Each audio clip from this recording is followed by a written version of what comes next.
nobody in here but us monsters. It's alive! It's alive! It's alive! As God is my witness, I saw the thing. It's your basic slice and dice. Your basic what? But if my hunch is correct, there's no place for a babe in the woods like you. I know they're gonna kiss me, but don't let anyone see me like that! Please, doctor, help me! Let the earth swallow me. I defy you.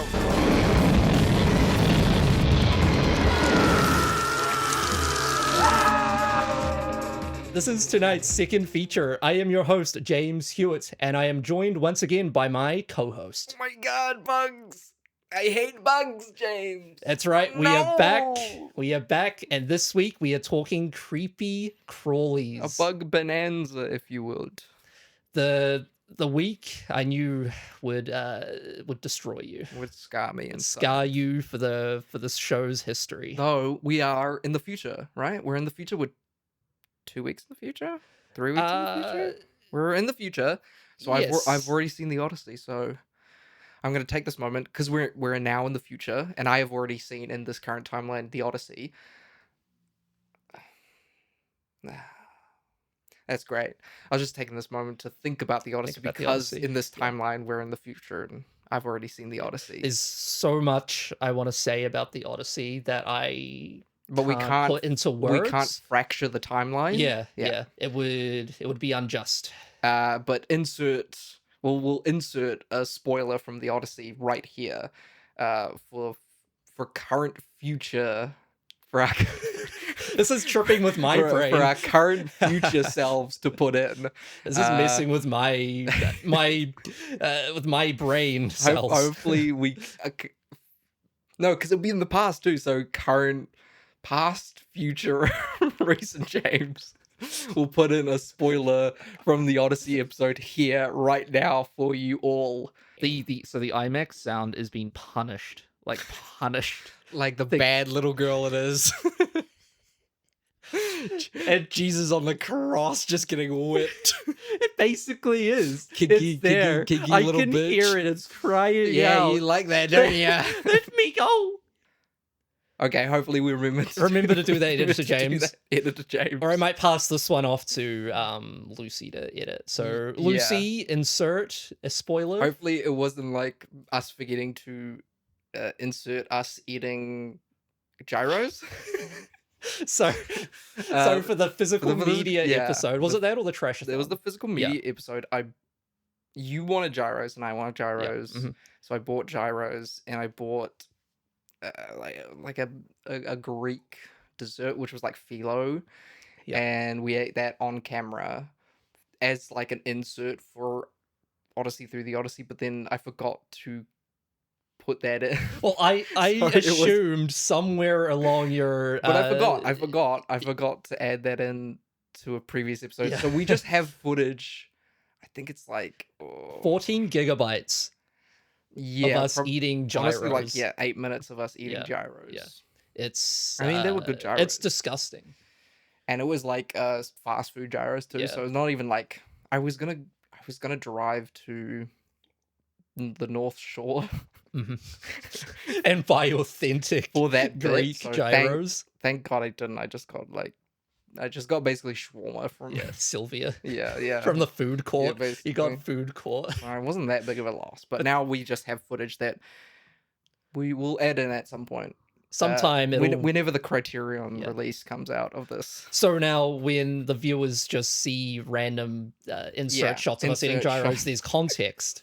Now there's context. We'll be like 80-year-olds. Yeah. We'll be at South by Southwest. We'll be eating gyros. We'll be like, so in this shot, the emotion of the scene was a bit shaky. Me and James had a big punch up 5 minutes before. You're going to have to sit beside Mark Duplass and explain that to him. Yeah, Scorsese's gonna interview us for that. Yeah. But Bugs. Before we touch on Bugs, you came into my house today with 2 huge boxes of Blu-rays, DVDs, 4K box sets. Well, right after we did the physical media episode, there was a sale. I think what happened was one of the JB Hi-Fis in New Zealand or wherever had like fire damage and smoke damage, and so they had to sell a bunch of stock off, as a tax write-off, and so this bidding company got it. This is all like my Sherlock Holmes pinning of ideas This together. is your Conan Doyle my little moment. Conan Doyle moment. T-Rex falling off a cliff. And so there was an auction. I told James about it, and we were super excited about it, and James tapped out at like $80. Well, no. I put in 2 bids. I think both accumulated to like $80, and then I was busy that day. You probably took away like $30 from a random person. By Good. Just by blind being bidding. a dick, yeah. I wasn't being a dick. This was serious business. I thought they were gonna go for like $35. They should have. Yeah, they really should have. I ended up spending $450. I lied to my parents and said that it was $100 so that they wouldn't be ashamed of me when I They're still ashamed. They're still ashamed. Oh yeah, just a bit less. When I was at a party and I told them, like a birthday party, and I told them about it because I can't hide things. But yeah, all your deepest, darkest secrets. I spent $400 on DVDs. 150 DVDs, 2 huge boxes. Holy shit, it was so much. You're keeping a good chunk of them. Like yeah, probably about 50. Quarter, but I snagged some pretty nice ones, like Noir Collection 2. Yeah. There was a lot of great shit, like a Walter Hill box set, Stir of Echoes, the Noir box set, which I snagged. But yeah, Godzilla -1 on 4K. 4K. As soon as I bought it, though, I like instantly regretted it. Like, even though I bought 2 lots, I bought 2 different lots. As soon as I bought them, I was like, "You fucking dipshit! You absolute fucking dipshit!" But now going through them, and I'm gonna like sell a lot off. It's basically gonna come to like the amount of DVDs I've bought is like $5 a DVD at this point. Yeah, I mean, I'm gonna send you probably 160 something. Yeah, so that's gonna cover a good a good chunk of it. So it basically came out to be spending $100 on like 50 really good DVDs. But I'm such a whiz with money. Is that what we're saying? But I'm the greatest financial man in the world. Yes. Well, after all, your exchange rate expertise. Yeah, we just talked for like 5 minutes about exchange rates. Australian to New Zealand exchange rates. Because we're adults. We're businessmen. We're real businessmen. We're real business. Yeah. We own a business. We own a business. We are actually businessmen. Most people can't say that. Yeah. I don't think we should. But we probably shouldn't own a business. That's where the cards have fallen. But you kept the adventure box set. Mm-hmm. It's disgusting behavior. After spending all your $400, you kept. Honestly, a lot of them. There's like one movie in there that I like. They're beautiful box sets, and I'm gonna watch them all. But by the end of them, I think I'm gonna go through, watch them, and be like, "Yeah, it's fine." Yeah. Those box sets cost like $120, $150. Yeah, it's crazy, yeah. But I'm sure by the time I finish them, I'm like, yeah, it's fine. Yeah. Well, I mean, I might rewatch one of them. You might rewatch Priscilla, Queen of the Desert. I got a 4K of Priscilla, Queen of the Desert, which I saw like 2 weeks ago. It was good. Yeah, I'll borrow it from you. It's a good copy. Yeah. But I hate the gaze, so yeah. It's hard for me to hold. Yeah, it's okay. It kind of burns my skin. It's like Damien going into the church, like he just like revels in pain. Yeah, it's like the end of Indiana Jones when their skin's melting from the ark. Yeah. But there's a lot of imprint films in there. Oh my god, so many imprint films, which on Letterboxd have like 5 logs. Yeah, so I don't know where they found. I don't understand how they can sell these movies. Yeah, I don't understand it. I guess their loss is my game. Imprint is so weird. Yeah, because half of their catalog will just be a movie that looks really cool, but no one has ever seen. Yeah.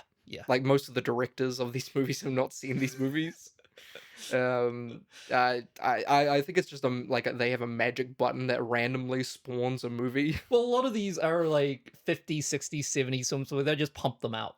You know? Like you're pumping them through the studio system. Yeah. So, yeah. It's a lot of these. Yeah. But I did get It Came From Outer Space, which yes, you did. in the physical media episode you pointed as one of your favorites. Favorites. What category was that? That was under. Set? Was that box No, set? no. This is towards the end when we were just going through our favorite. Like, yes. Was it Blind Buy? It wasn't Blind Buy. No. It was when we were going through like our criterions. Yes. Yeah. Oh no. Imprint was your favorite. Brand, wasn't it? Brand. Yes. Yeah, Yes, it was. Yes. That's what it was. That's what it was. But yeah, that copy is $80, and I got it for 450. Yes. And then you take that. Take that. The Capitalism. government? Yeah. I don't know. I don't know. Take that, movie capitalism.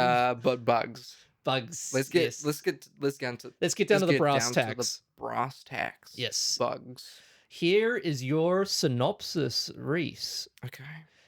You ready? Did you guess the last one correct? No, because it was Cosmic Space Journey. That's and right. That was like an imprint movie that no one has ever seen. As a result of nuclear testing.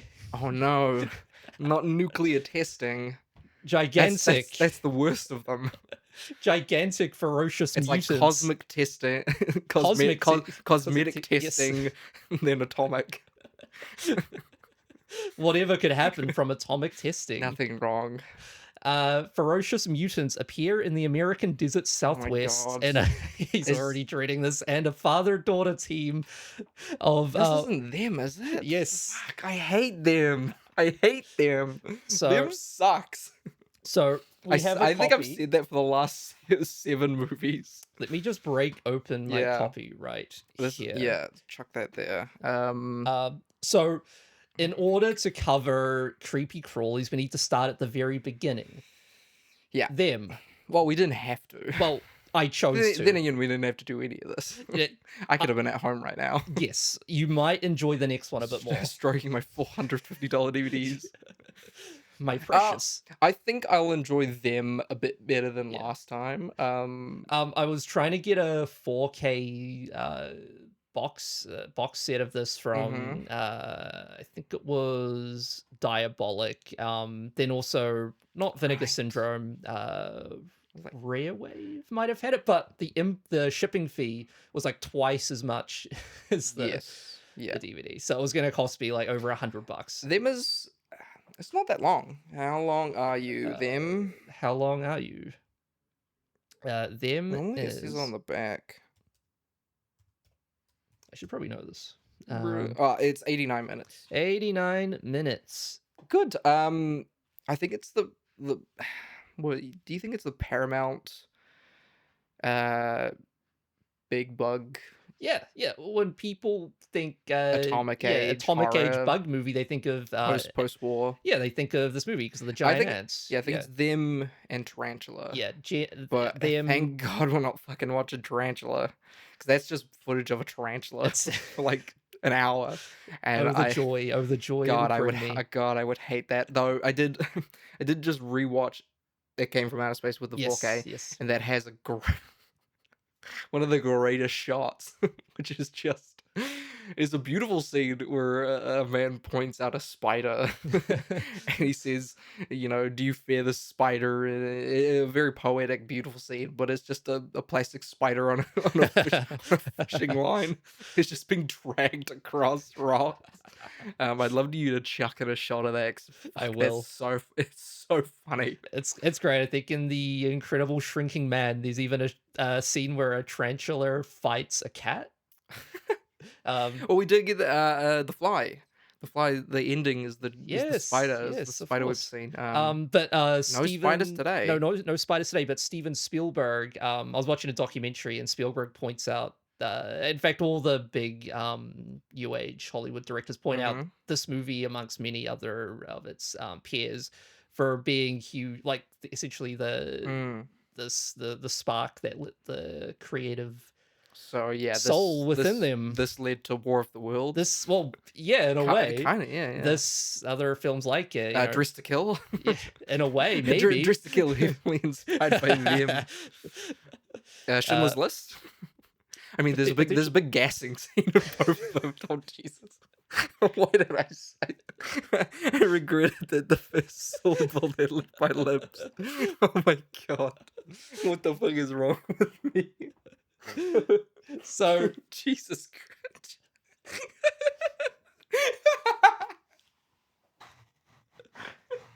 Some of us should Put seriously in the gyro. Put in the cut to gyro.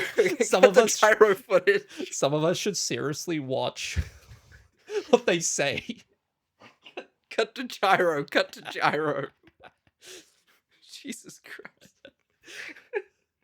Them Tens of people listen to this, James. What will I do? What am I gonna do? My career is over. I think we may have gained a listener in France. Oh my gosh. What is he saying? We did actually get a viewer in France the other day. They're pre-gaming the them episode. Them stars James Mbappe Whitmore. is listening. Yep. Oh my god. Them stars James Whitmore, James Arness, Joan Weldon, and Onslow Stevens. He plays the ant, right? Yeah. I gotta stop. I gotta calm down. Down, boy. boy. I know tarantulas get you all excited. Oh my gosh. Boy, tarantulas. Jeez. Just try your luck, Rhys. The next film will be Tarantula. Yeah, if I'm not a good boy. You don't know what the bonus episode is. Oh, jeez, okay. Them was released in 1954, originally intended to be shot in 3D and in color, but in typical 50s B-movie fashion. They just gave up halfway. They were like, nah, this is not gonna work. Fuck this shit. Oh, boy. Funny story, when Spielberg watched this like 2 months after it came out, he said he only thing he really remembers is seeing one of the old dudes who played Mr. Crinkle from 42nd what was it called, 42nd Street, Miracle on 52nd Street. Yeah. Oh, okay, Kris Kringle. Yeah, Kris Kringle. And he's like, the U.S. government could Kris Kringle can put the word of God on that legal tender. Then, my lord, this court can see that Kris Kringle's a man.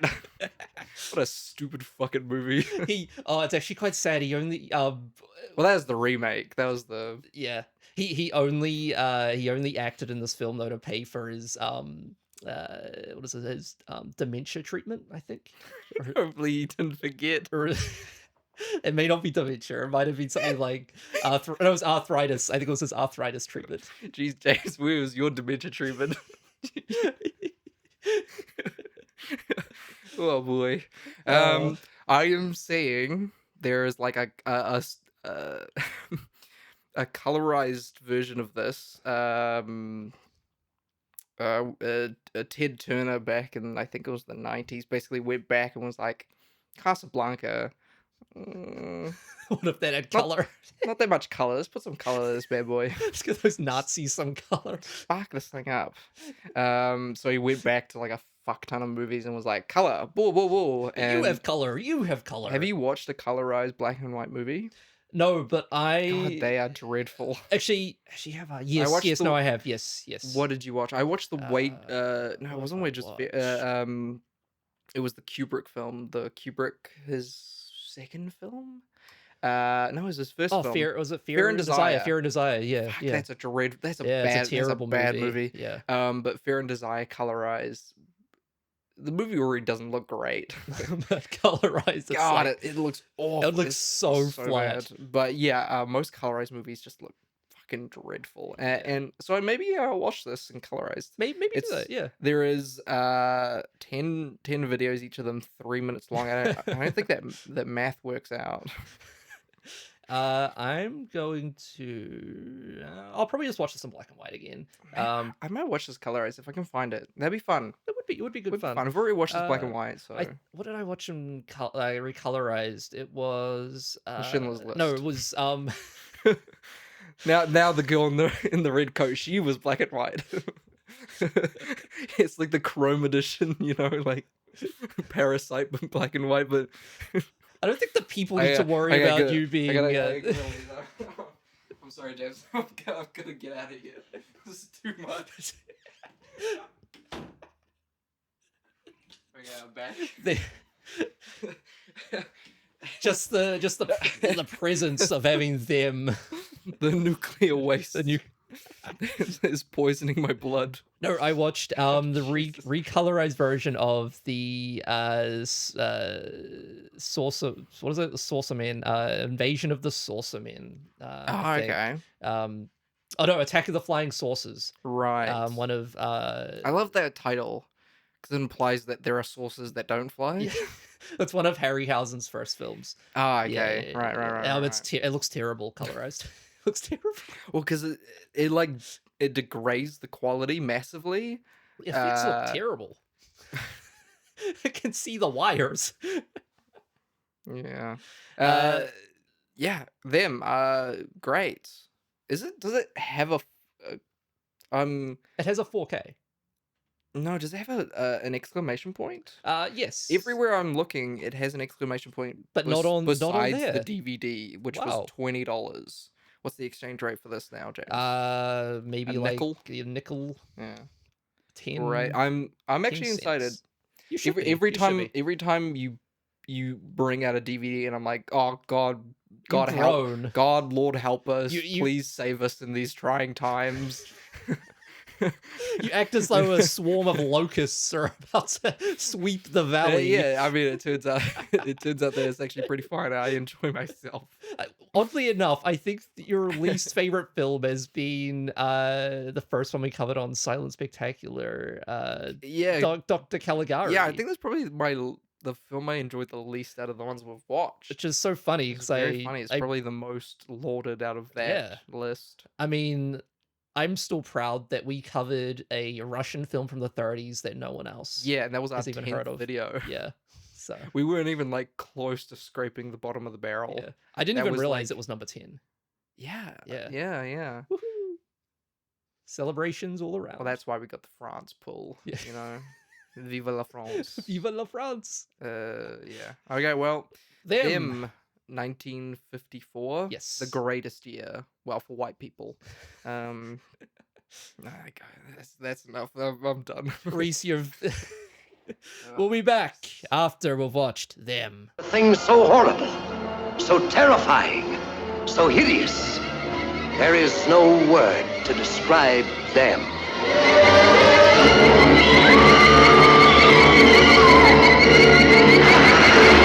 We may be witnesses to a biblical prophecy come true, and there shall be destruction and darkness come up in creation, and the beast shall reign over the earth. Yes, the earth, the skies above and the seas below, infested by swarms of nightmare creatures, crueler, deadlier than the armored giants of prehistoric eras. Here is a wild, headlong flight into terror, as the desert erupts with the grim battle for survival. Here is a fear-frenzied moment of suspense, as mankind totters before a thing that multiplies faster than it can be killed. Here is a desperate plunge into the black depths of the earth, where human courage challenges the brute force, the slashing jaws, the poison fangs that guard the subterranean nest, where the beast spawns its terrible progeny. To all units, condition red. Drain 267 is the target area. Repeat, condition red. Drain 267 is the target area.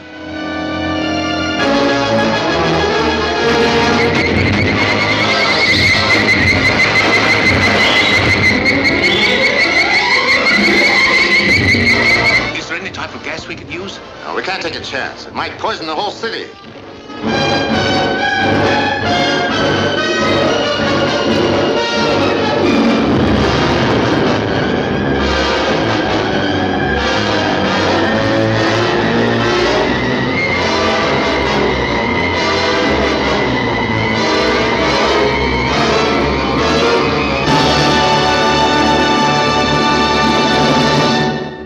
welcome back from watching them. I hope you guys watched it. Did you watch it, Rhys? Yeah, I think so. You think you did? Cool. I want to start off with a little something. Bugs in movies. I want to do a little background. Bugs.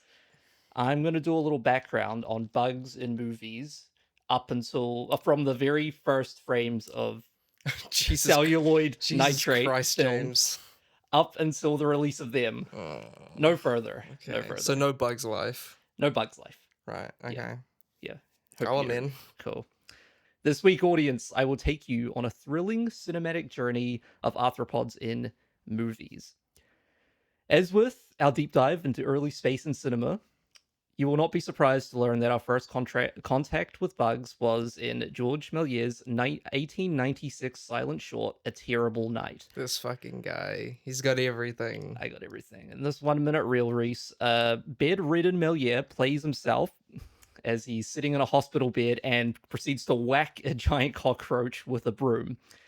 Although unremarkable, it introduced some clever trick photography to give the illusion of a giant cockroach climbing on his bed and up the wall. Well, consider me scared. I just poured coffee all over myself. You're a chump. The following years would produce some seemingly bizarre shorts, and when I say bizarre, these are really fucking bizarre. The first of which is 1909's The Battle of the Stag Beetles, directed and animated by Ladislav Starevich, the very first puppet animation in history, a film which is now lost to time. The next is 1910's The Acrobatic Fly. The entire film is a close-up shot fixed on a fly. I think it's glued to like an object, and it's juggling a series of small little objects on its surprisingly sturdy legs. It's really bizarre. 1911 would then bring us La Vita del Firfel, The Life of Butterflies, a 14-minute short about the life cycle of butterflies featuring some pretty beautiful shots of metamorphosis. In October 1912, Rhys, again, we have Ladislav Starevich, and he released The Beautiful Liquinter, a medieval epic about beetles fighting over the hand of a lady, animated with the bodies of dried beetles. Ooh. He then creates an even more bizarre film, a short animation, The Cameraman's Revenge. Now, this is a pretty fascinating 13-minute film that explores themes of adultery, revenge, and voyeurism. Starevich we would make one more 1913 animation using the same techniques titled The Insect's Christmas. In 1912... They believe in Jesus? Supposedly. Do we get some Jewish bugs out there? This is the so fucking Quran weird. for bugs? Yeah. How does the Quran for bugs work? You know, because like, is it halal? Like, what do bugs eat? Grass? Okay, I guess that's halal. Yeah. Yeah. Can I have my grass halal?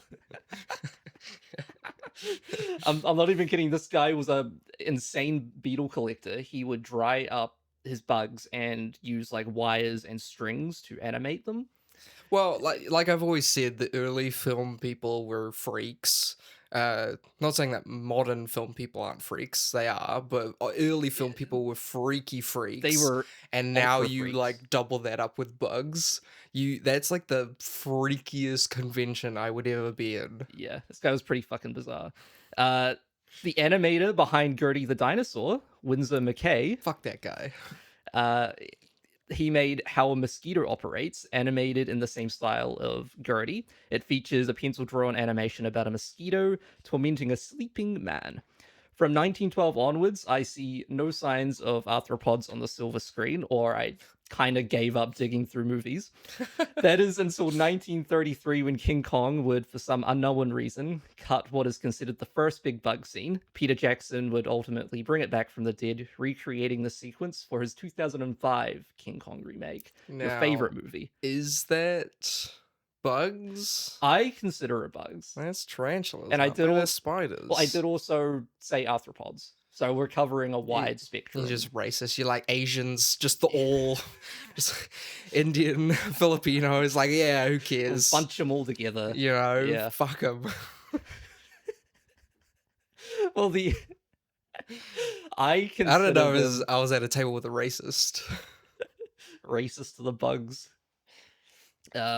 Yeah, well, I'm saying arthropods here. I'm saying wide spectrum Creepy of creepy crawlies. crawlies. Yeah, Yeah, yeah. Well, no, let's not be too precise here. We are talking about them after all. It's only like a race of beings that outnumber us like what, like 1 to 100.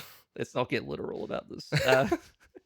19. You're documenting the history of bugs in movies. How literal do you want to get? I never said I was taking this seriously.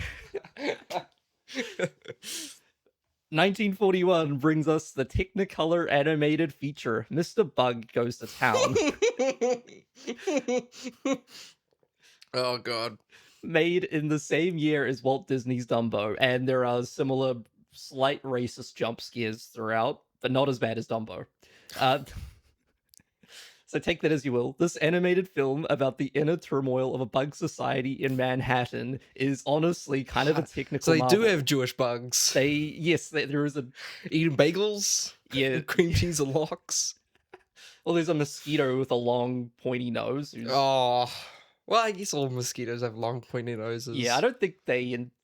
Yeah, I don't know. You can look into it however you will. Yeah.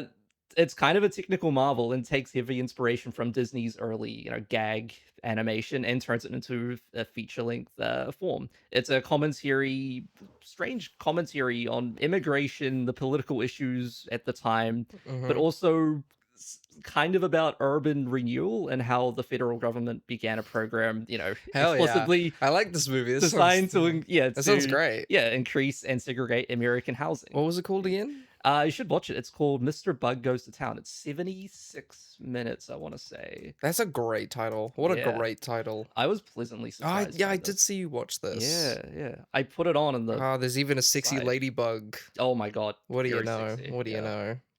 Yeah. There's a evil scheming beetle. Oh my god, starring Gun Big Boy Williams. Wow, he's uncredited. Yeah. Pretty fun movie.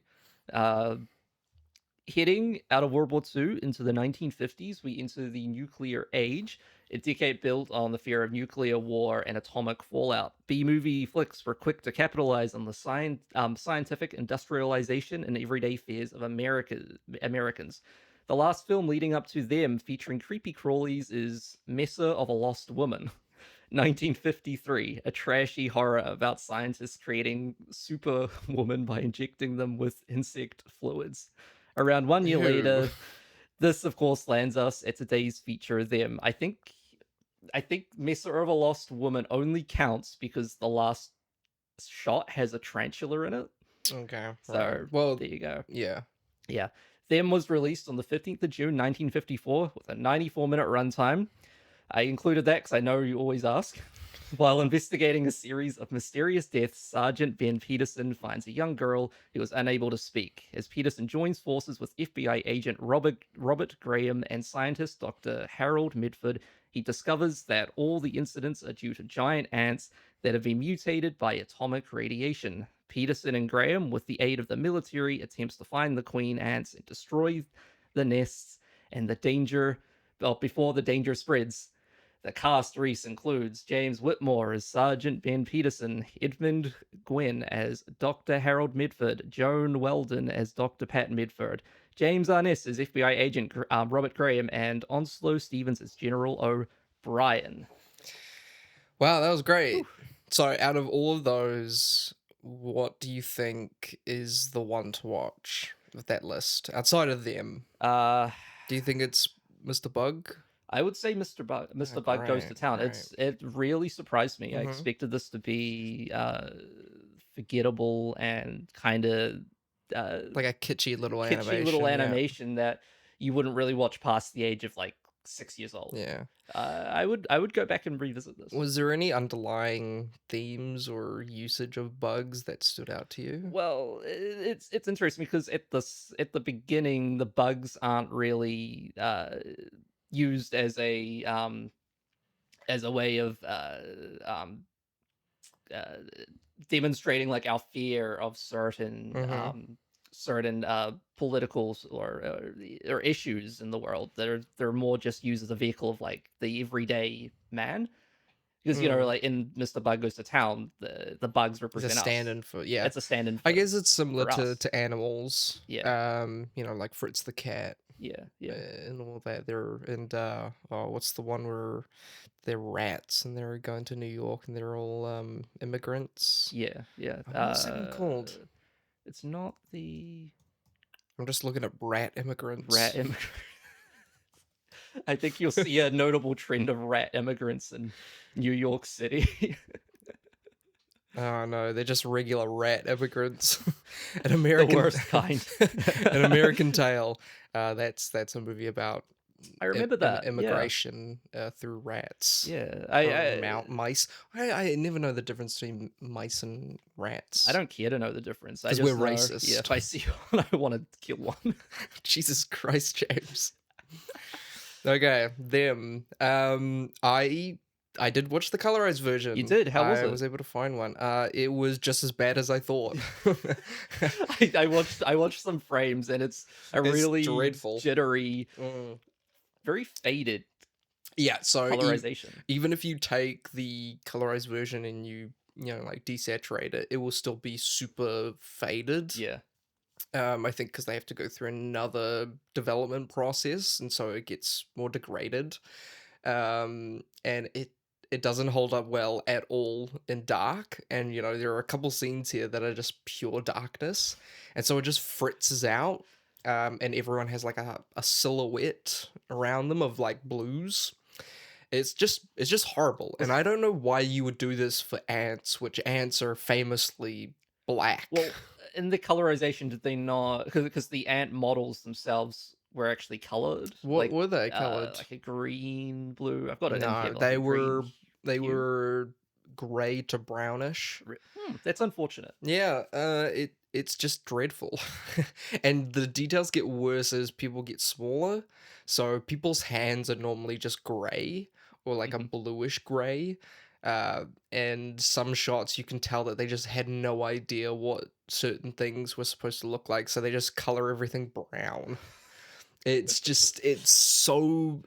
awful. It's god awful. I hate it. Yeah, but they weren't going through this with a fine-tooth comb. Peter Jackson's, no, they were AI recoloring technology. No, I would like to figure out how they did it. I think it was just a simple paint by numbers process. I don't think it was like any technical system, because this was back in the 90s. But yeah, dreadful. I hated it. Is this the YouTube? No, I found it on an illegal streaming site. We don't do that here. But anyway, this was much better than I remembered. I actually really enjoyed this. The first time I watched this, let's pull them out. Pull out the DVD. I watched this. Let me see when I first watched it. I think we brought it up. Because I brought the DVD from the school sale. School sale back in 2022, and I think you watched it right after 4 years ago, so 2022. I didn't watch it till this year. First time. Really? Yeah. Probably because I told you it was shit. Yeah, you were like, James, this is shit. And I was like, I'll get to it one day. I think we're just so in the sauce with bad movies now that like this is a real movie. This has actually got some substance with to like it. stakes and like characters are saying stuff. This isn't like a good equivalent is Attack of the Shrew, the Killer Shrews. Yes, I was thinking of that because that is actually a real movie. Yeah, Killer Shrews is a decent bad movie, but still like is a bad movie. It's still a real movie with characters, Yeah, but it's still like you can tell they had a certain budget and they had to cut corners. But this is like a real movie with like dozens of extras and huge props and actually like explosions, real talent. Yeah, like real talent. Yeah, like Edmund Gwenn. Like come on. I want to hear about the DP later. Yes, I think that was the thing that stood out the most. But should we go through? Do you have any opening lines about this before we go into the plot by plot? I really, again, just want to like highlight the fact that this is the big first Bug movie. Is it the first? When do we think is the start of the monster? Yeah, the nuclear monsters of the 50s.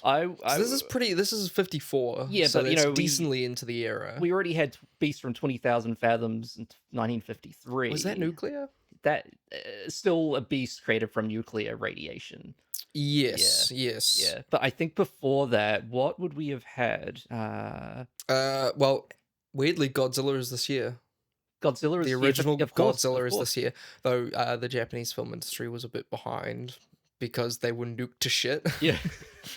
So, Why ever would the Japanese film industry I think be behind? I'm just gonna pull up like a Because we already had science fiction films. I believe Earth versus the Flying Saucer was a bit earlier, like 51 maybe. But these like big monster films, they were like a couple years after that. Let me just look this release date.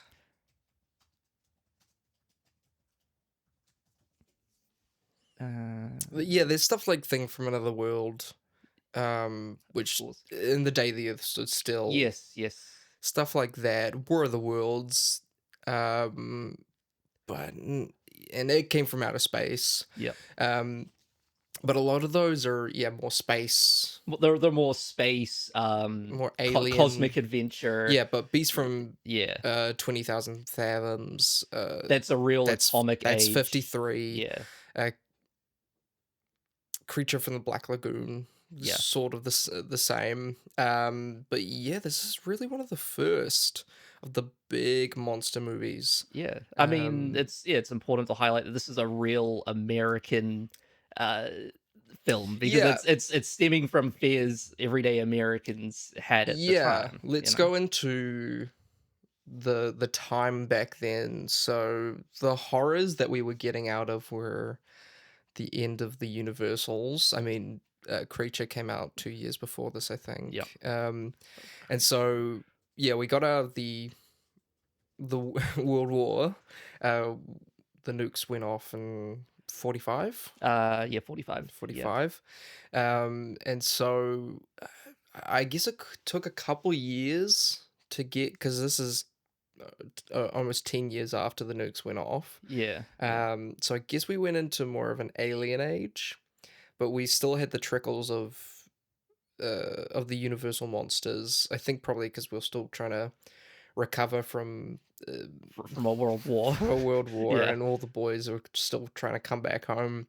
It also doesn't help we were getting involved in the Korean War around this time as well. So, and the Cold War, Yeah.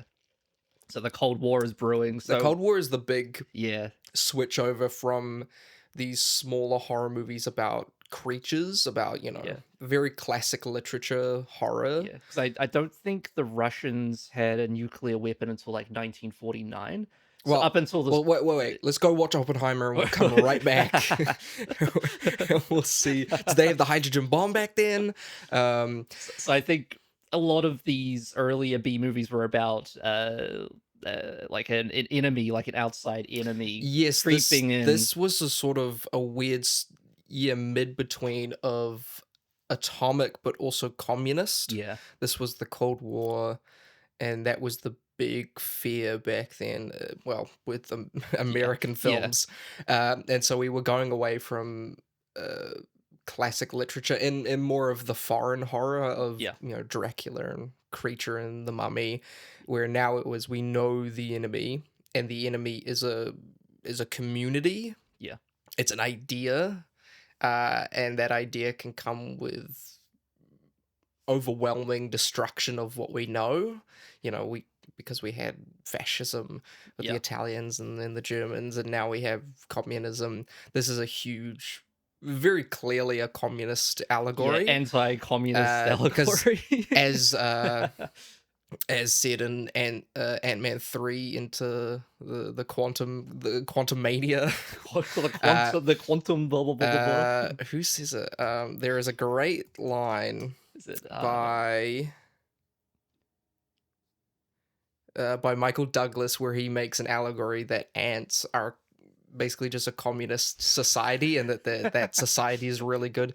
It's really bad. So like, That's yeah, terrible. in the movie, like Michael Douglas gets trapped in a sub multiverse that they're traveling to, which has ants in it, and the ants get big or don't get big because it's a quantum verse, I guess. And they build a society, and they help him make a machine to get to the regular cast. Have you watched Ant-Man No, 3? no, I didn't want to. Is this an unofficial remake of? They should have done it, them? actually. That's a great idea.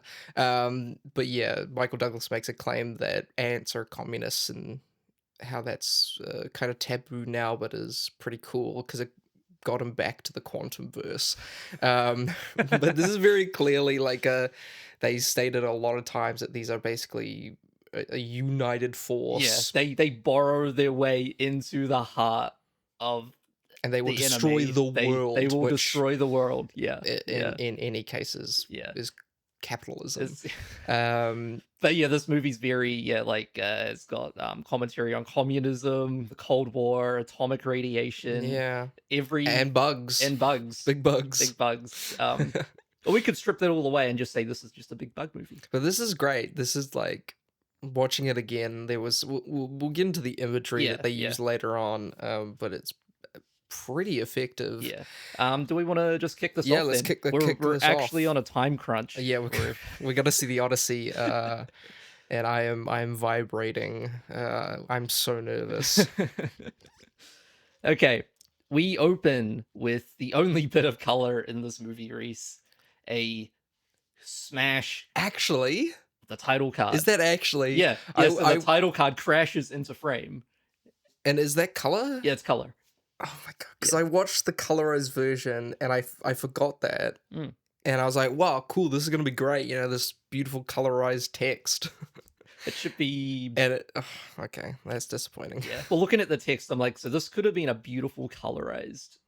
No, because it's also in the desert and they're fighting gray giant bugs. But the bugs themselves were actually colorful. So this could have actually worked. Well, that's because it's black and white. Like that's you know, like the classic Addams Family. Yeah. Like that's a pink house because it looks better on color. Yeah, I mean that works. The black and white does work with the B movie monster aesthetic. So yeah, in the desert, Sergeant Peterson and his partner come across a girl wandering, stuck in a catatonic state. A lot of these movies set place in New Mexico. Or in the desert, probably like Nevada too. Yeah, Sacramento. Sacramento, because of where the I forget what the name of the town that Oppenheimer built. I just watched it. Yes. I'm just gonna look it up. Just look it up. But I think they do say the name of that town multiple times throughout the film, because where they find the girl is close to where the first nuclear bomb was tested.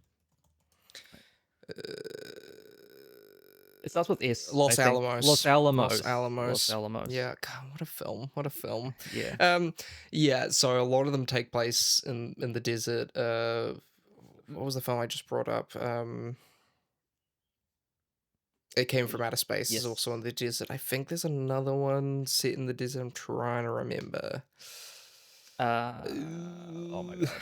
There's a bunch of them set in the desert. Probably because it's also cheap. Yeah, budget constraints. And it's easier to comp in or to get big creatures or rotoscoping creatures when you just have a sky. You don't have buildings or anything. Yeah, but most of the time it was just down to budget. It was an easy shooting location. And light too, because you wouldn't need as much equipment for light because you're in the fucking desert. Yeah. Well, I was looking at behind the scenes photos, and so the actors had to deal with the sun like burning them at like 46-degree temperatures, but also the DOP, he had huge tungsten lamps set up, like casting probably like another 50 degrees of heat on them. And I'm like, Jesus Christ. Yeah, no, fuck that. Yeah. So they come across a girl who's stuck in a catatonic state. She does a great job. Yeah, this reminded me a lot of Aliens. Yes. Is it Newt? Newt from Aliens? Is it Newt? I don't know. But that kind of character. It's a classic archetype of little girl who can't say anything because she's stunned by what she's seen. Yeah. Yeah, she does a great job. She's really only in the movie for the one scene. Yeah, she's there. Then there's another scene where she says the iconic line, and then she's out. Us, right? Us. It's us. We're the creature. It. But yeah, she does a great job. I think the actress, she said later on that she had to hold her eyes open. There was sand constantly blowing in her face. Jesus Christ. And they couldn't get her to take the role serious because, it's a B-movie set, so she was told by, I think, they just gave her some cocaine. One of probably the grip popped in. They didn't know what to do, so one of the crew popped in and told her that the ants were going to come alive, and they were going to chase her off set or something and terrorize the world. I don't know, some spooky story. Kids are great with stuff like that. The other day, I'm not going to be in the country for my birthday, and my niece was really upset with that. And then I said that, well, it doesn't really matter because, no girls allowed on my birthday. And she just started bawling. You're an asshole. How dare you, Rhys? Kids are so great. They're just like, they will just lose it. Yeah. Like the slightest inconvenience. And it makes sense because, why not? We all want to do that. We just hold it back. Love kids, but fuck being this kid or like wrangling this kid. Yeah. In a huge hot set. Yeah, it's crazy. This first 40 minutes is excellent. Superb. It's so good. This opening is iconic. It's full of tension. Yeah. I remember when I watched it the first time, I was like, oh, boring. Where's the ants? Yeah. But now I'm watching, I'm like, oh man, when we get to the destroyed, was it like convenience store? Yeah.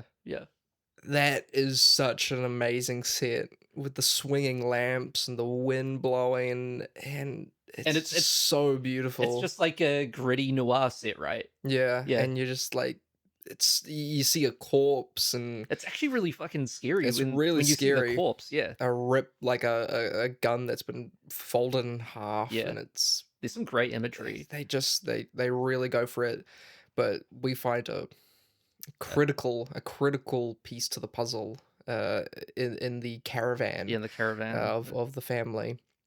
Sugar, yes. Sugar.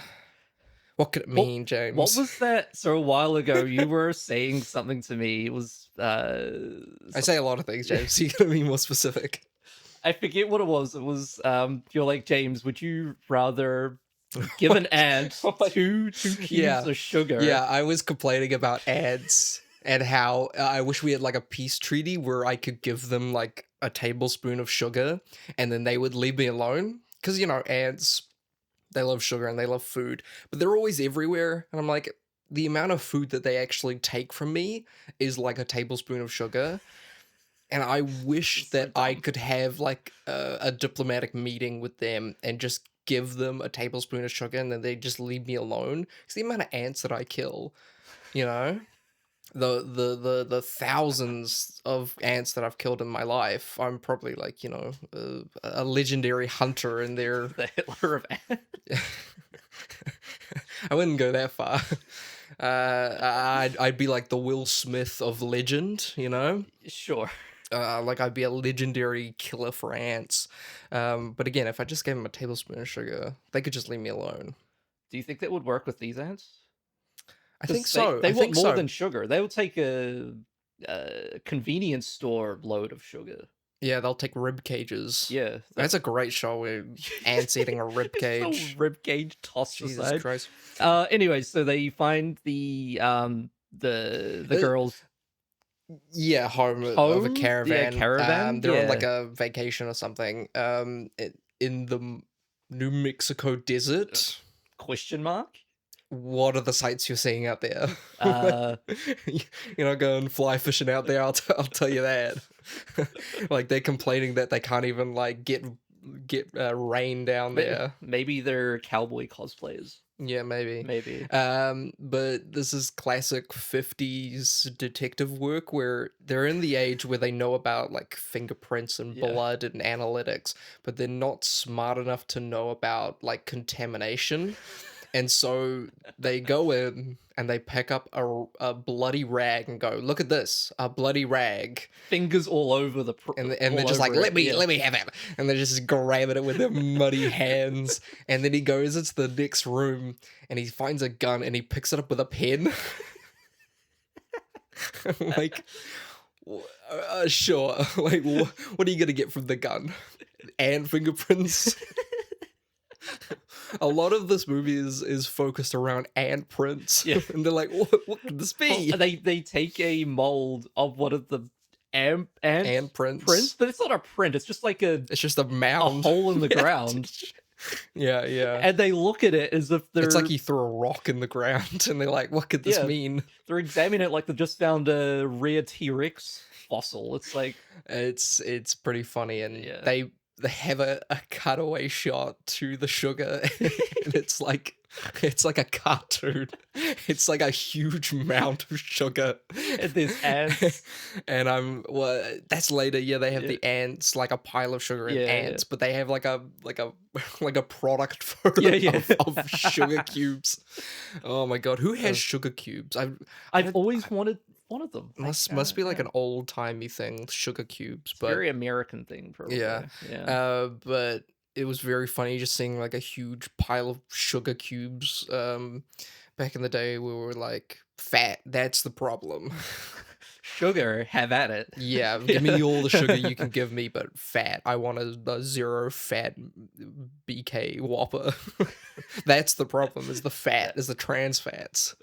But we hear the iconic shriek. Yes, I was gonna look this up, but I was too busy being a cool guy and not talking about ants and I've heard that sound before. I think we'll get into what it is later.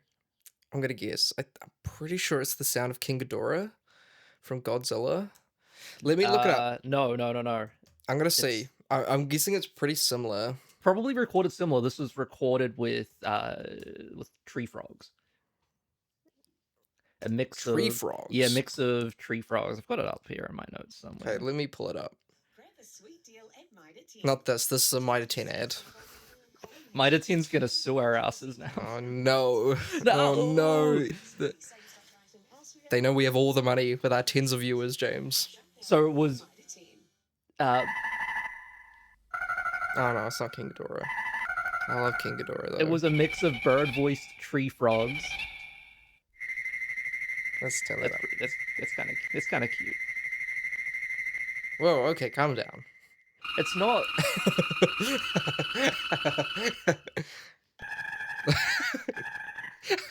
Down, boy, down. Whoa. Yeah, can you tell me what it was? Because I've heard that before, and I'm guessing they made it for this movie, and then they put it in. They use it with a lot. Again, so it's a mix of bird voice tree frogs, as well as I think there's some bird species in there. However, it is just, I think it was just put into the sound archives. Yeah, I've definitely heard and it. they just use it. It's kind of like the Wilhelm scream. It's in the archives. Which they use like 5 times in this movie. Really poorly too. Really? Yeah. But yeah, they go to a convenience store, which has also been broken into like 5 miles down the road or something. And they find a pile of sugar. Again. Oh my god! Mounting evidence. It's what could it mean? But they find ants in it, and I wondered, did they pick those ants up? Well, there's a. Do they just leave them? There's a behind-the-scenes shot where they. Because nowadays you'd have to, like, you'd have Peter on your ass from Family Guy. Hey, pick up those ants. Pick up those ants. There's gotta be a Family Guy cutaway to do with this film at some point. Or maybe a Simpsons gag. I don't know. There is a cutaway. I think it's a joke about, I think it's Renee Zellweger, where let me pull it up. I'm just gonna pull it up. where there's ants in their picnic, and then she says, "You mean there's picnic on our ants?" And she starts eating the ants.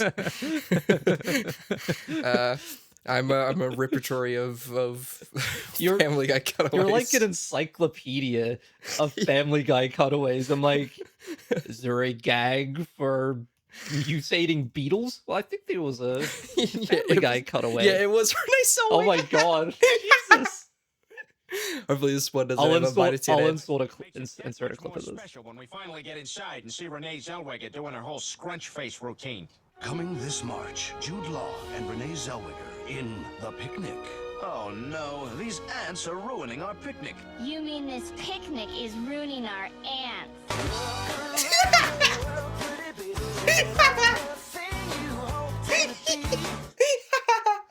Oh, that's great. That's great. That's awesome.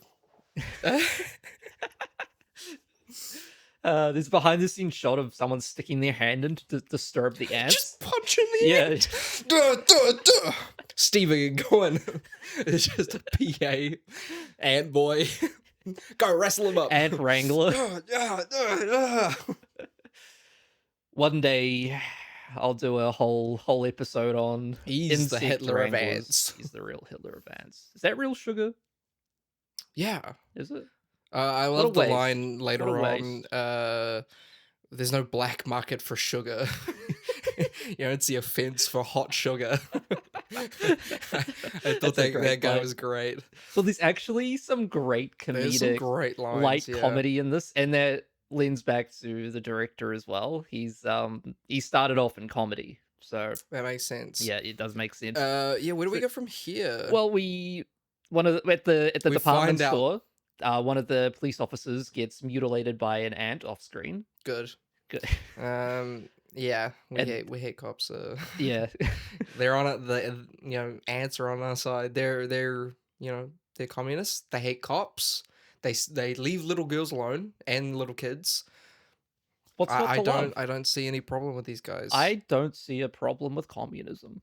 They must not like kids because they don't eat any Yeah. kids in this movie. No. But But that's great. Communists love kids. They're not racist.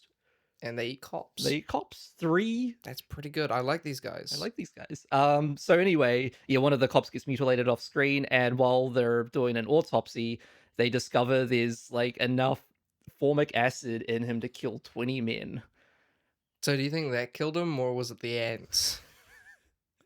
Did he die from ant, or did he die from the form? It was ants- the stinger, right? So ants can inject you with formic I acid. wondered if that was like a specific kind of ant. Because there's multiple ants. Well, yeah, we're not ant racist, James. I'm not an ant specialist. Yeah, so I'm guessing there's a specific kind of ant. I don't know. I don't really care. I'm not a mycologist. It's not if Yeah. it's not in the Family Guy cutaway. I don't really care. He's a shit. Yeah. Anyway, so the FBI. Luckily, it turns out that one of the people that is dead is an FBI special Yeah. agent, and so they're like, "Sweet, we got the government on our So side." the government sends in Agent Robert Graham. Wearing the squarest suit you've ever seen. My God. Jesus Christ, he looks like, he looks like the Talking Heads guy. Oh, David Byrne. David Byrne in a I suit. thought he looked so God, he's just uncanny. so boxy. Yeah. Jesus Christ. He looks so 1950s Yeah. FBI agent, so he sticks out like a sore thumb. Yeah. Yeah. But they can't figure this out alone, so they have to Call put, in the- put out a call to a classic quack doctor and his fucking smoke show daughter. Like she this gets is the greatest. Okay. Like, I love this cliche of here is a doddery old fool and a fucking bombshell of a babe. But she is smart, and she is also a doctor. she's very clever. It's who are the doctors? They're is it mymicologists? Is that how you say it? I don't know. Again, if it's not in the Family Guy cutaway, I'm mycologist. So it's lost. Dr. Harold Medford and Dr. Pat Medford. Right. Yeah. Yeah. But you can just call her Pat. Doctor. No, just Pat. Okay. Because I'd you're rather call you're her a misogynist. smoke show babe. I think it's worse than the movie. What was the line that he says? If she's the doctor that takes care of sick people, I think I've got a fever coming on. It's a classic. That's like the second shot Yeah. after she's introduced. Classic line. But it is the most comical, doddery old fool and smoke show babe. Like every line is the doctor being like, "Ooh, I'm a doddery old fool," and every line she says is, "Well, you gotta." I'm a serious woman here. I know science. I know science. I know about the ants. But woman can't go against ants. So you know, it's the law. It's the well, there's a great moment where they're going down into the hive and they just have a huge argument about her going. Woman can't go into ant colony. And the doddery old fool's like, well, I'm a scientist, she's a scientist professionally. I can't Which is great from the dad. Yeah. Though weird, they don't really use the fact that ant colonies are also matriarchal. Yeah, you know, they're ruled by queens. Another tick for the ants. Another tick to communism. Matriarchal communists. They love kids. Yeah. They kill cops. Fuck, I love these guys. These guys are great. These guys are great. These guys are really cool. Yeah. Can move big rocks. Move big pebbles. We'll get into that later. Anyway, they go back to the scene of the crime. And then they look 5 meters away and they find a big ant. It's so fucking funny. You know what's hilarious? They're just wandering around. They're like, everything they look at, the doddery old fool is like, this adds to my ant hypothesis. And they're like, doctor, what does this mean? And he's like, in due time, my good boy, I shall tell you about the ants. And they're like, no, fucking 5 people are dead. I think at this point, just tell them the truth. I hate it. It's really rubbery writing. Like, you can tell they're just waiting for the big reveal. But it's not even that big of a reveal. Because it's not that shocking. I've seen the poster. Okay. Can we just discuss the poster for a minute here? Uh-huh. What the fuck is this? It's an ant. They have eyes. These are human eyes, or cat eyes, whatever you want to call them, on an ant. Yeah. The movie doesn't have that. Well, yeah, because they're blind. Yeah. Okay. Blind of it as ants. But yeah, they go to the scene of the crime, the scene of the ant crime. And they find every more... 5 steps these doctors are able to find crucial evidence that in the middle of a sandstorm. In the middle of a sandstorm, which like the doctor is so stupid and doddery he can't even put his goggles on. It's so stupid. But yeah, every 5 steps they're like, here's another footprint, and here's some more sugar, and here's an ant. I'm like, what are the odds? What are the odds? Supposedly the ear piercing sound of the ants. I don't really have much to back this up. I just heard this, that when theaters played it, dogs in the neighborhood would start barking.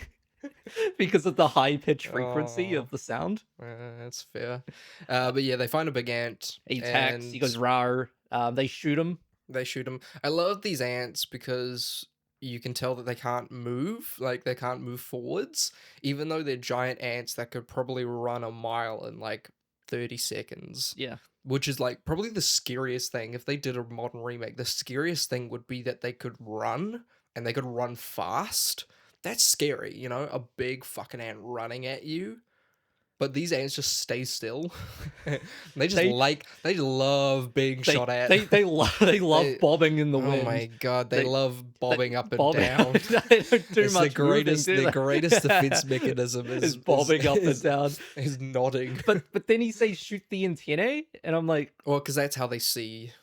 I guess. But these ants aren't doing anything. They're just sitting there. Yeah. It'd be great if they could run. But yeah, they kill them, and they're like, well, there we go. There's our hypothesis. It's so funny. They spend like 20 minutes being like, oh, I should not tell you about my hypothesis. By the end, they don't need to tell them, because they have an ant. They got attacked by a big ant. There's no hypothesis. There it is. But they don't seem that shocked. They're like, oh, giant ants. Yeah, they're not really that shocked. I think we did gloss over the scene before they go to the scene of the crime. The scene of the ant crime. They make the girl sniff acid. Oh my god. And she bugs out. She bugs out. Pun intended. And just screams them.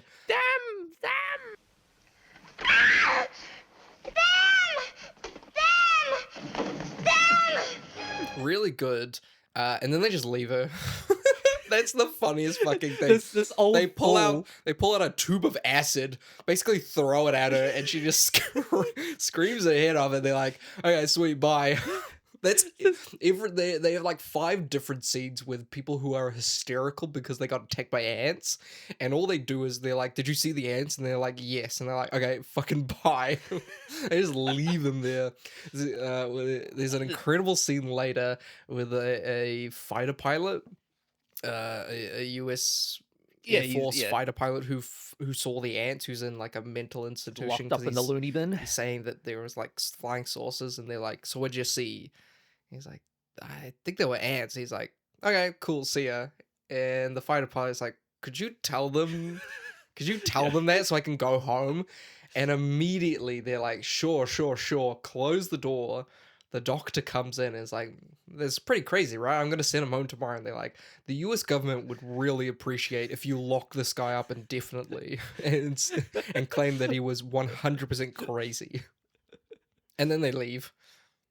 We never go back to that guy. Did he ever get out of the literally institution? Locked in an institution because like he knew the truth. Well, that's a dangerous thing in these films. You never want to know the truth. I wonder if Gordon Douglas is a communist, or the writers were communists, because this is such a clear example of like the negatives of the US government.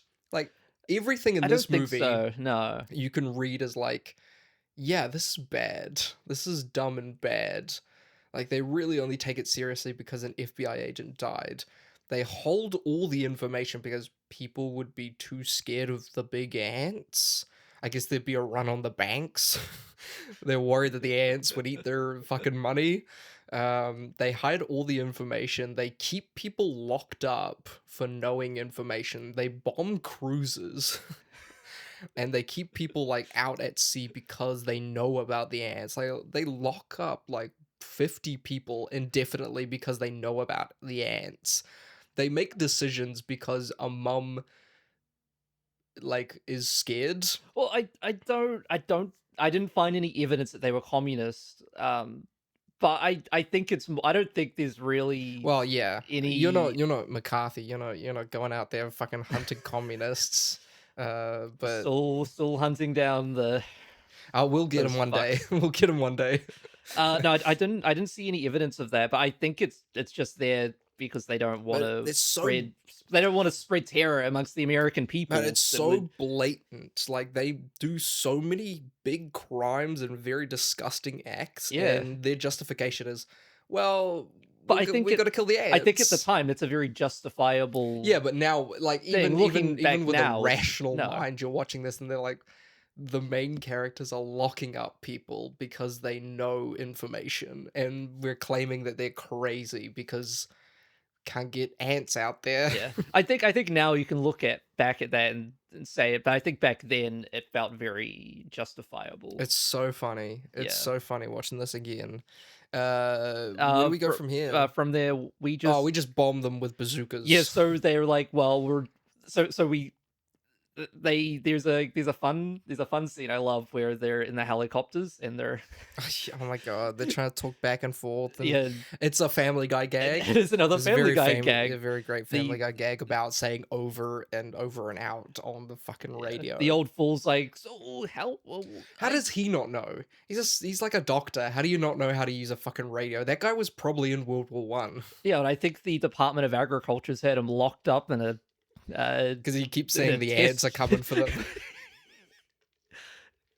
He's been locked up in a test tube this whole time. He doesn't know how the world works.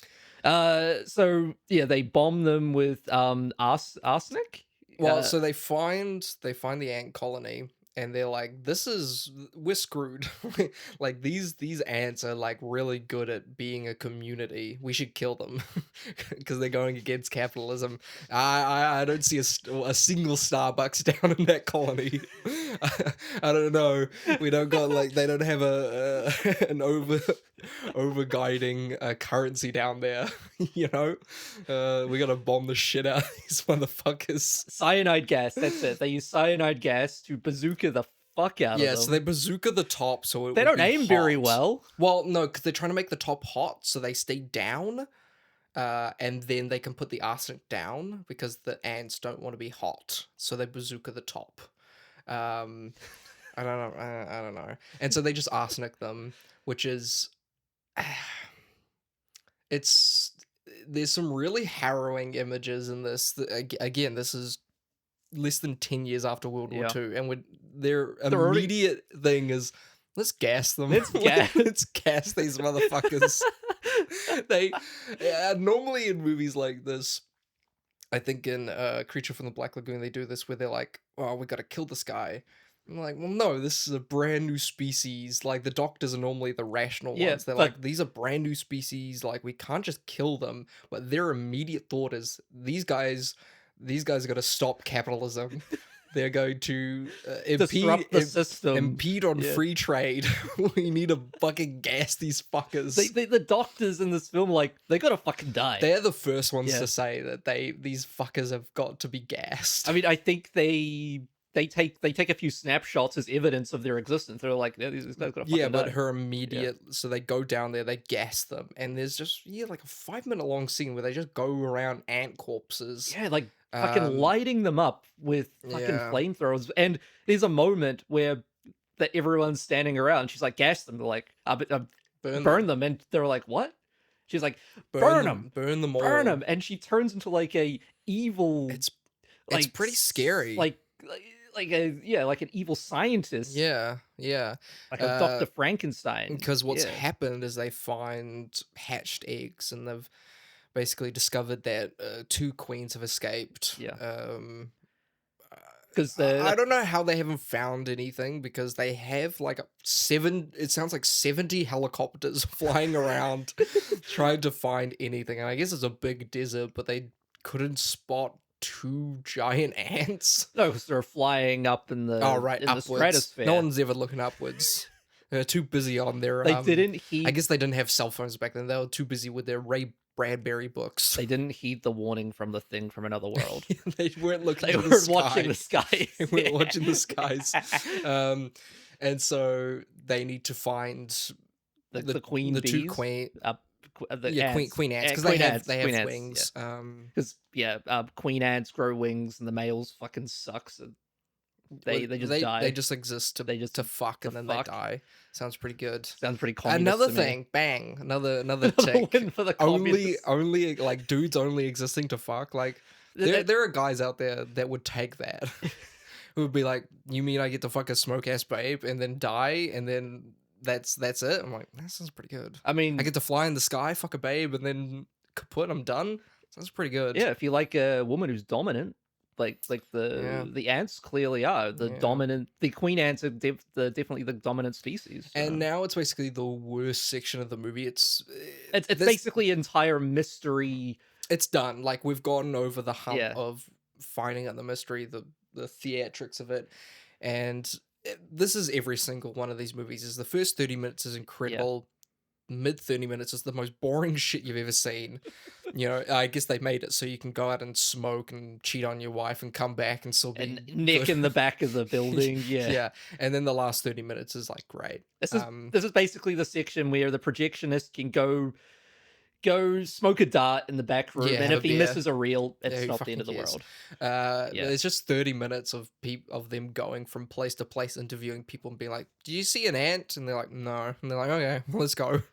There's so many, but it's crazy because there's so many actors. Yeah, there's so many locations. So many extras. It's pretty incredible to see so much. We get the first use of the Wilhelm scream. Yes. I forget where. It's on the boat. On the boat, yes. There's the ants snuck onto a boat. A guy is like, looks like he's texting his wife. He's like, beep, beep, beep, beep, beep, beep, beep, beep, beep, beep, beep, while his friends are getting ant attacked. We just get so many scenes of them interviewing people and then being like, I think I saw an ant. It was going that way. They have a good scene where they get a bunch of politicians together and being like, this is a serious issue. Look at these ants. Look at how cool they are. Now imagine if they were big. There's a big ant slideshow. It's pretty fun. And they have a great clip of an ant picking up a rock. And they're like, that rock was 20 times its weight. That's pretty cool. Yeah, I guess so. It was pretty fascinating. I was interested. I was into it, yeah. But why? Why? You could have just told me that. I don't need to see it. I think by this point we It's just understand weird. the life cycle of an ant. Yeah. I don't need to. I think what happened is, I think when they were pitching the movie, they went out and shot a bunch of ant documentary footage, and so they needed to use it. And I think some of this footage Warner Brothers turned into a documentary. Yeah, it's just odd they just put the movie to a halt to give you a 5-minute BBC commercial. Yeah. It's pretty boring most of this. It's pretty boring, but we come to a hysterical woman. Yes. Well, they have a whole scene where they're like, who have you arrested on this beat because a husband and his kids have gone missing? Who have you arrested on this beat? Maybe they saw some ants. Yeah. And they interviewed like 4 different people, and one of them is a serial adulteress, and the other 2 are just drunkards. I don't know the point of that scene. I don't get it. You really can cut out 15 minutes of this movie. It's so bizarre. Yeah, it's not needed. So bizarre, and they go to a drunkard's place, and the guy wants to be a general so he can have booze. It's just a lot. There's just a lot of nothing in this section. Yeah. Well, the actor, it's lucky for him they kept that in, because the actor who's the drunkard, Walt Disney scouted him to play. I thought you were going to say that was Walt Disney. No. That Jesus, Walt, you let yourself go. That is Walt Disney before they froze him. Yeah, put him under the pirates, right? They have a scene where they go to what do you call it? It was just like a hospital for drunk people. It was just a drunk tank, basically. A drunk hospital. And they go to this guy and they're like, "Have you seen ants?" And he's like, "Yeah," and points over to a drainer. In the sewers. Like the sewers where they raced the cars in Greece. Yeah, basically. And it's a 5-minute long scene, but it just keeps going. They do some good gags, but it's a lot. It's a lot. Are you here to recruit me for the army, General? There are laws against that, General. I am not committing myself to the US anymore. But yeah, so they figure out that the ants are in the drain. They kill one ant because the ant went on a US Navy fucking ship, and they just blew up the ship. They're like, that one's done. We blew it up. And can I just say, not very smart of the ants to turn to the drain. As soon as there's a flood, those guys are gone. Do ants know about floods? I don't think they know. So. During the film, though, that the drain actually did flood, and they had to rescue the ants, and rinse them out in the sun. Should have let them drown those communist bastards. I would honestly just wash them out. Kids are indispensable, disposable. It's crazy. So they know that the ants are down there, and they're like, well, we could just blow it up. And they're like, well, there's 2 kids out there. And I always hate this in movies where there's a rational person who is like, well, you said that these ants could take over the world if we're not careful. Yeah. And they're in the entire Los Angeles sewer system. Yeah.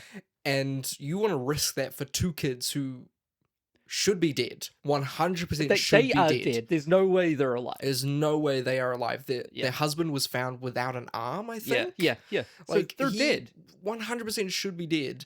And they basically just they point over to the grieving widow. Yeah. And they're like, well, you tell her that we're going to bomb her kids. And I'm like, what the fuck is wrong with this? It's such a an American movie of like, but there might be kids down there. And I'm like, no, they're not. There's no way they're down there. There's no way. I don't like this section either, or this part, because we suddenly drop the scientists, who are the best part of the film. Yeah. And suddenly we're just focused now on the US military, James and the detective and the FBI agent. Just blank white people. Boring Boring white people. Bland suited white dudes. And they were interesting in the beginning of the movie, but the more it goes on, they become less and the more we have to talk about serial adulterers and, Yeah. and drunkard people and crazy flying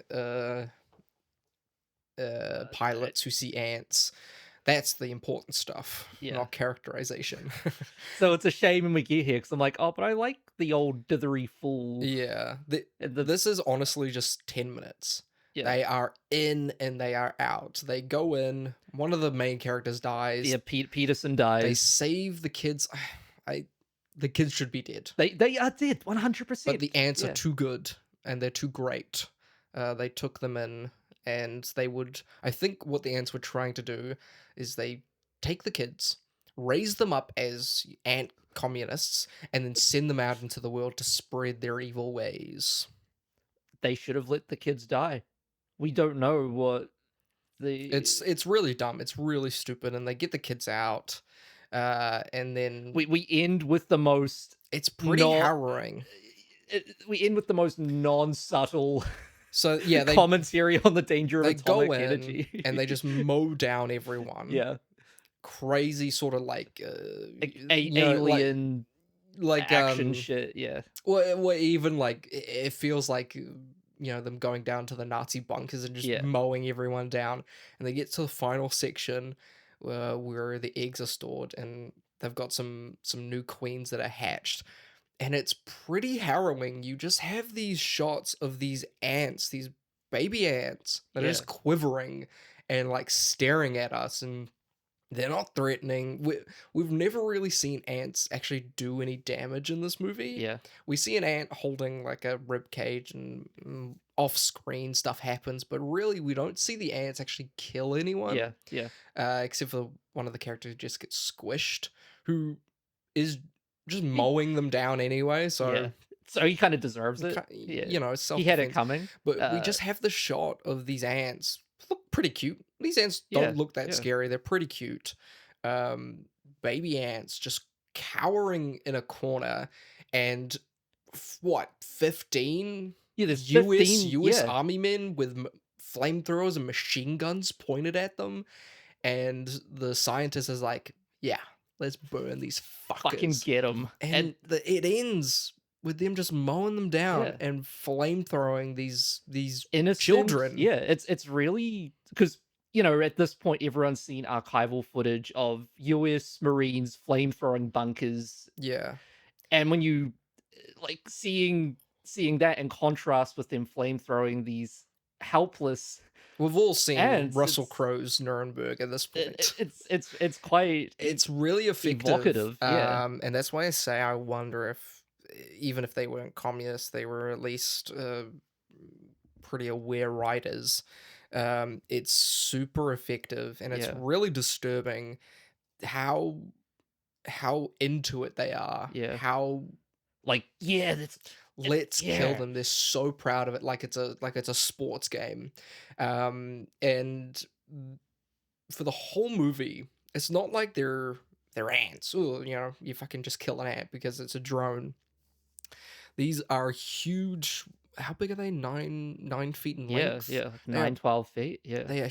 I think they said like 9 feet, the smallest. Yeah. So they're huge ants, and they have a community. They have systems. They're intelligent. They are self-sufficient.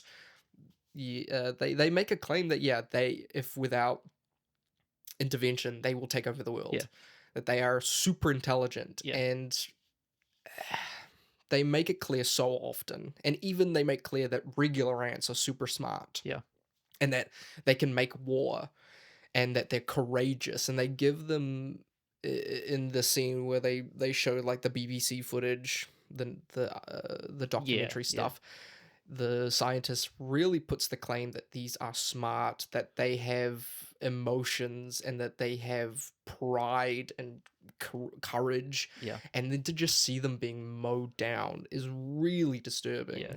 Well, I think that's Is that the some, point? That's some testament to the writers thing, because if we're feeling some sort of empathy to these creatures, because it's so that we can build some sort of connection with them. It's really upsetting when we just see them just flame throwing these innocent like little baby ants. Just actual babies. And the fact that they are so into it, like it's like some real American pride to it, I think the literal last shot is the scientist with flames reflecting in his glasses, saying, "We've got to be careful, otherwise." I've got the line here. Okay. When man entered the atomic age, he opened the door to a new world. What we'll eventually find in that new world, nobody can predict. It's a very thing from another world. Yeah. Every one of sources. these. Everyone has these. Everyone has these. But you can just see the reflection of flames in his glasses. It's just really disturbing. So whether or not there was any intention from the writers or the filmmakers behind this imagery, it's there. It's very clearly there. I don't care if the writers didn't intend for it. It's there, there. And especially now, like we're all thankfully more educated. We can look back on this and say, well, actually, they make comment about the Cold War too. At some points, and so this was really good, very evocative, and I was definitely on the side of the ants. Because they're so gung-ho about murdering them, and they don't put it into any flowery language of we've got to, this is an unnatural thing that has happened. We've got to take care of this. We're not here to destroy all ants or anything. They are just like they really make these ants feel like a community, like a race, a real society, that they aren't freaks or like malmutations. They are just a natural result, and that they should be massacred. It's quite harrowing to see the relation between what they're doing to the ants in their hive and essentially what the Germans did in World War II. Gassing, exterminating. It's really disgusting when you look into it, because and so close to World War II as well, and being about nuclear fallout, the communist scare. It's pretty crazy, and that's what's so good. This movie's so good. I really love this movie. It's like we've got a solid 30 minutes at the beginning, kind of subpar middle, and then we have a really strong final 10 minutes. Which is you can really do with a lot of these. I think the original Invasion of the Body Snatchers does it, where it's just, if you watch it with a closed mind, sure, it'll a big bug movie. It'll be decent, and maybe a bit boring, but when you really look at it, I'm gonna give this a higher rating. Now that we've discussed it, I'm actually this is fucking great. I think that's the great thing about these, is once you actually start digging into the roots of, possibly there's some possibility that the writers did intend a lot of this, because at the time there was a fear in the Writers Guild that if they did not conform to certain... because was McCarthy hunting communists at this time? I think this was around the time. It could be a little bit before, but it was around the time. If you didn't really conform to certain writing... this is... this is about the end of McCarthyism. Really? The end of it. It was early 50s to the mid 50s. But anyway, there was fear amongst filmmakers and writers that you could you could get blacklisted. Like Mr. Trumbo, they wouldn't let him type in his little bathtub. So sad. Very sad. In the 90s there was a huge push for these films to be reevaluated by the movie rental directors, like Tarantino and Rodriguez, James Cameron, and Edgar Wright, Yeah. where they're like, these are great films. They had very little, and they had so much with them. I mean, they grew up on So these good. movies. Yeah. Yeah. And with access to them and rewatching them, you can dig into them, which most reviewers didn't at the time, because why would you? Yeah. You had bigger things to write about. Yeah. But it's quite it's quite extraordinary looking back on this movie and the influence it's had over the years, and how out of every like hundreds of shitty B films from this time, this is the one that people always go back to. Isn't it crazy, James? We have already covered 2 films from 1954. Yes. The last one was The Fly. No, Creature. Creature. Oh, actually, this is the third. I want you to guess what the third is. So it's Creature from the Black Lagoon, them, and then this film. It's not. Oh, there. Oh, wait. The Fly? No. It is Ulysses. Oh, I see. Ulysses. The Kirk Douglas. Yes. Father of Michael Douglas. I see. What do you know? That's great. And Godzilla. Godzilla, of course. Big poster up. Honestly, kind of just scrub this one away. If you want to watch a film about nuclear fallout and the fallout of World War II, Godzilla is the movie. Great movie. Oh, what a picture! This what a thing picture. stomps. We'll talk about Godzilla. At some point. At some point we'll do. You'll Godzilla. probably do a whole thing on it. Oh yeah, well we got minus zero coming out. Yeah, so I don't know. Figure out, maybe I'll leave it up to you. I was deciding either doing a mini a side quest on Dune or possibly Godzilla, because I think they both come out. I think Godzilla comes out in May. Yeah. So maybe I'll do it after Dune. Maybe yeah. I love Godzilla.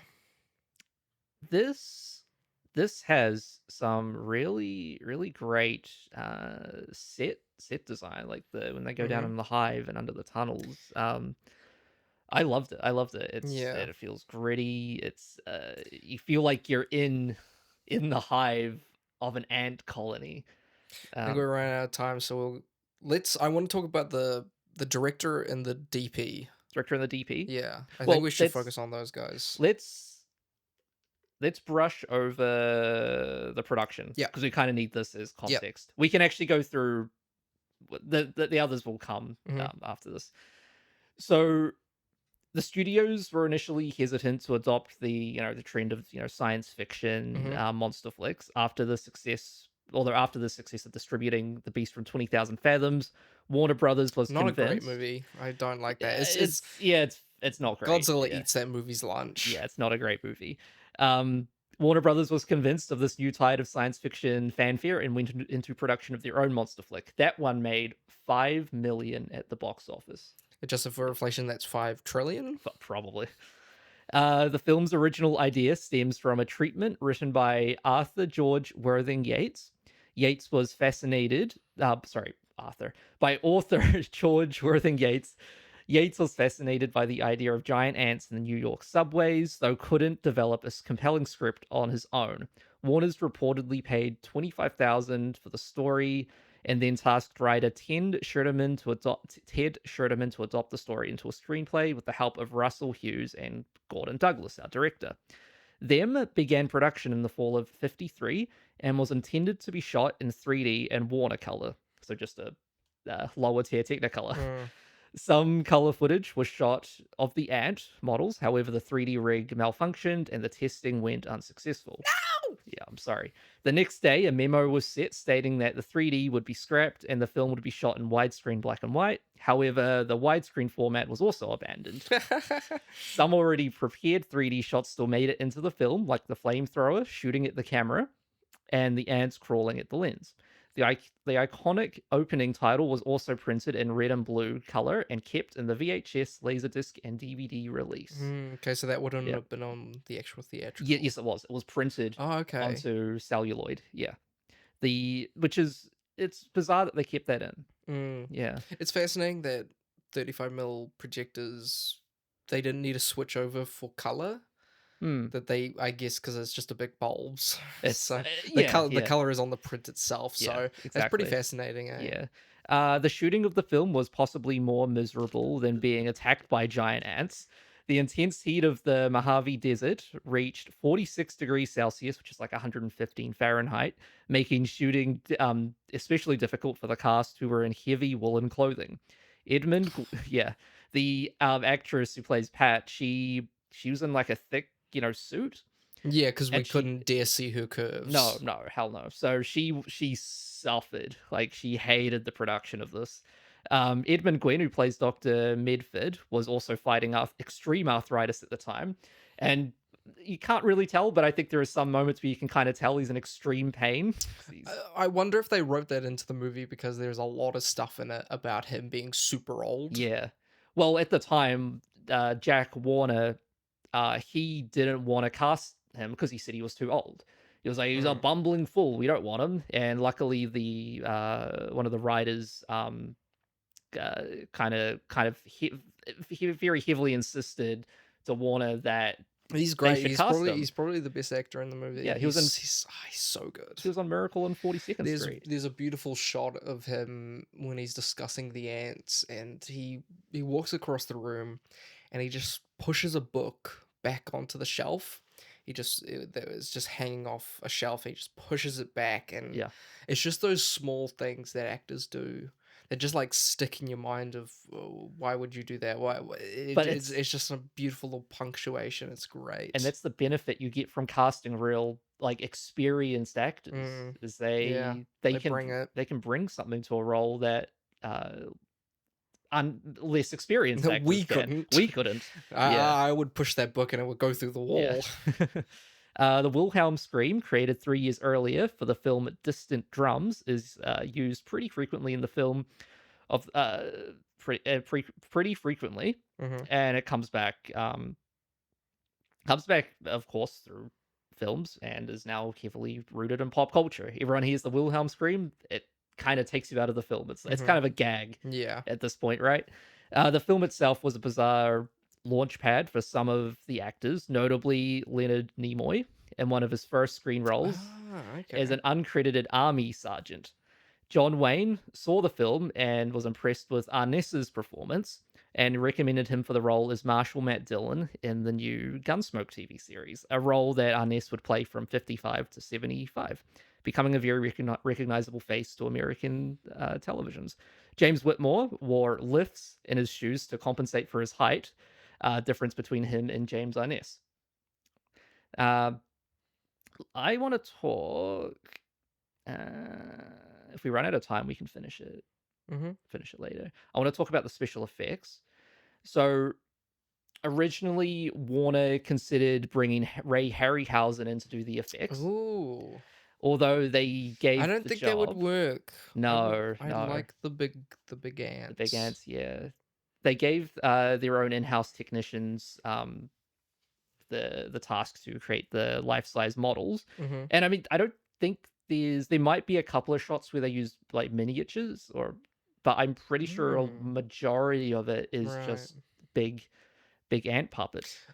Yeah, I'm guessing those are probably like the shots of maybe the cocoons. Yeah, 'cause they don't really touch they don't touch the ants at all. No. I think outside of the sergeant that dies at the end, I don't think they ever touch an ant. No. Although uncredited, studio technician Dick Smith built the creatures, not the makeup artist who worked on The Exorcist and Scanners, but an unknown studio artist who I can find no other information on. Or the guy who made the store. Yes. Dick Smith. Yeah, Dick Smith. Yeah. What a name. What a great What name. a guy. Dick Smith. 2 enormous ant models were built for the film, one of which was fully assembled and utilized for wide shots, whilst the second model was built with just the head and forequarters. A large team of technicians would work together to operate the head, antennae, and mandibles, which could be controlled by levers, knobs, and pulleys, and was mounted on a dolly. I just imagine when you say that, the Wizard of Oz from behind the curtain just pulling random knobs and buttons. In a way, it kind of was like that. The team worked in close proximity, constantly bringing the creature to life, knocking into each other, prompting the director Douglas to call them a comedy team. A series of lightweight puppets and models were built for the final scenes, which were removed which were moved by well-positioned wind machines. And there's actually some shots outside where there's a helicopter landing in the distance, where one of them is bobbing up and down. It's just a Right, wind machine. yes. Yeah, the ant models themselves are actually colored a purplish green hue with large protruding glowing eyes. This was rendered pointless when the production transitioned to black and white. Sandy Drescher, who played the young girl, recalls them being very lifelike and was mesmerized by the entire operation of bringing them to life. I wonder where they are now. Where the Oh, gone. Oh. Gone. Oh, they did. Well, they burnt them. Right. The final scenes, yeah. There was sadly no surviving ant That's models. so sad. Yeah, likely due to them all being burnt in the final shots. Because they needed every last Well, they couldn't let the frame. ants spread. No. Speaking of the final shots, there is a shot where you can briefly see inside of the... Oh, this is on one of the original prints. You can briefly see inside of one of the foreground ants. But they removed it for the DVD release. Right. So the Laserdisc and VHS copies still have it. I'm pretty sure. Okay, I wonder if like do they... Or we'll talk about the 4K. I wonder if the 4K has that. I'm not sure. The flamethrowers were real, on loan from the US Army, and operated by World War II veterans, hired for safety and to add realism as army soldiers. The film was nominated for Best Special Effects at the 1955 27th Academy Awards, although it lost out to Walt Disney's 20,000 Leagues Under the Sea. Another Kirk Douglas film. Yep, exactly. The US military would not loan out flamethrowers today. They would if they were this anti-communist. I guess. Yeah. I think you doubt how. I guess I doubt much the they do. American I'm pretty sure like every Transformers film has this amount of flamethrowers. Cinematography. The film was shot by cinematographer Sidney Hickox. Hickox shot the film on a Mitchell BNC 35mm camera on 35mm black and white film stock at a ratio of 1:37:1. He began his career in 1915 working at Biograph Studios. Shortly after this, he worked as a war photographer and then joined First National Pictures, graduating to director of photography in 1927. You see, this is when you graduated through stages because the studios basically ran everything like a school. Yeah. When Warner Brothers absorbed that company in 1930, he stayed the course for the bulk of his career until 1954, the year he shot Them. He was known as the type of DOPs that could work well within small budgets and yield a high-quality image. This skill lent very well to the types of genre films he worked on, which were mainly gritty noir flicks, including The Big Heat, 46, To Have or Have Not, 44, and White Heat, 1949, just to name a few. After the 50s, he mainly worked in television and retired in 1971. There's not much information available, which is a shame. Yeah. There's very few behind-the-scenes photographs or reels. That was pretty standard for the time. Standard, yeah. The cinematography looks great, great. So, some of like the flamethrower stuff underneath is so well shot. I don't even know how you expose. No. Properly. How do you for that. expose for flamethrowers? Yeah, that's crazy. Yeah. Did you have a favorite moment? Because you were excited to talk about the cinematography. Not really the cinematography with the ants. It was really the blocking during those talking scenes in the offices, or when they have the news announcement. There was a great shot when he's announcing to the people of Los Angeles that they're on martial law because of the ants, which is also filled with great shots of just like people panning across while a guy shines some shoes, and I think notably the only black man in the movie who's shining shoes.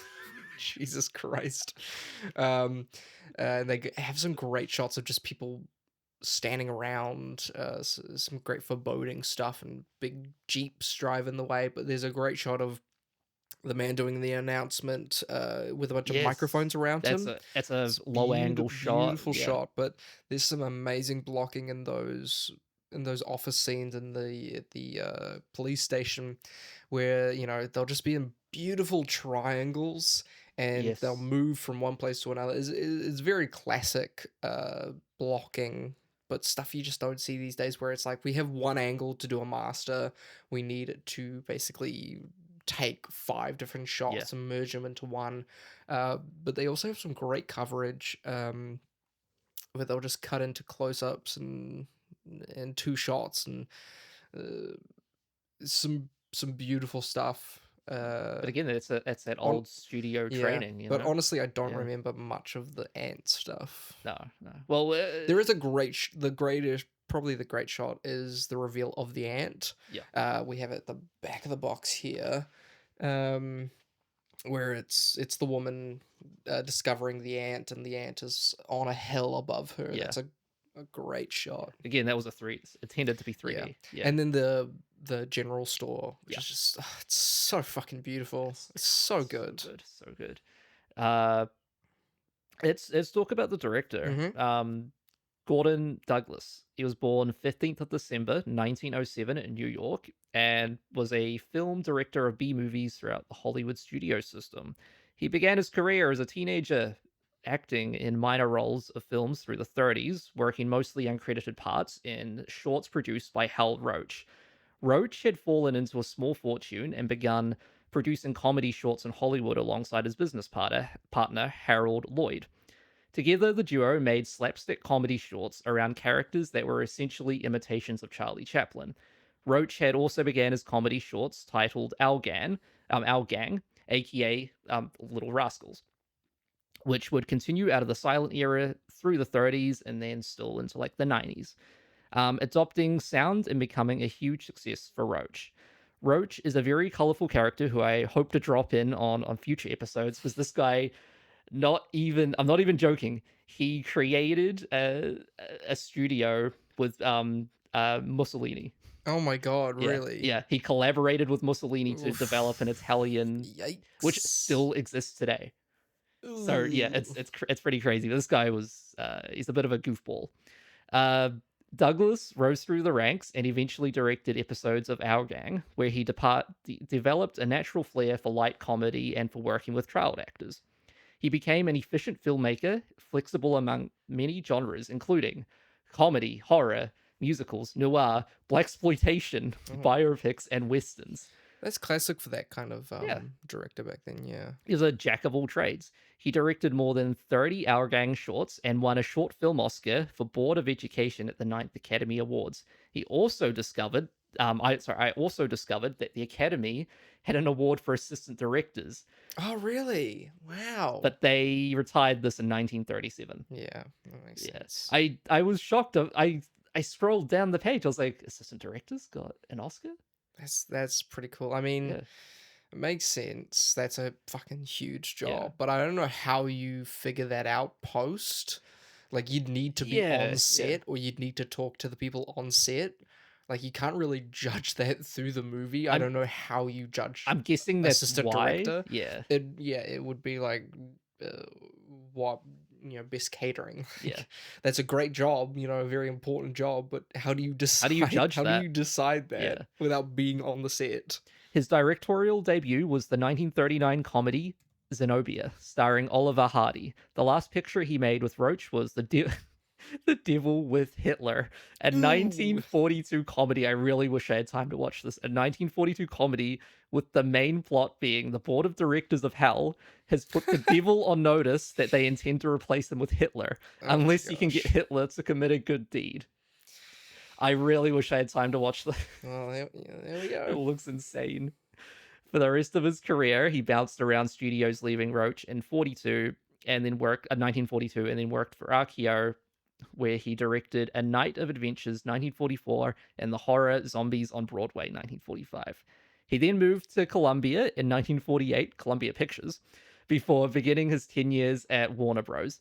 In 1950, it was here at Warner where he would direct his most influential work, collaborating with James Cagney, Doris Day, and Frank Sinatra, who he would work with again in future films.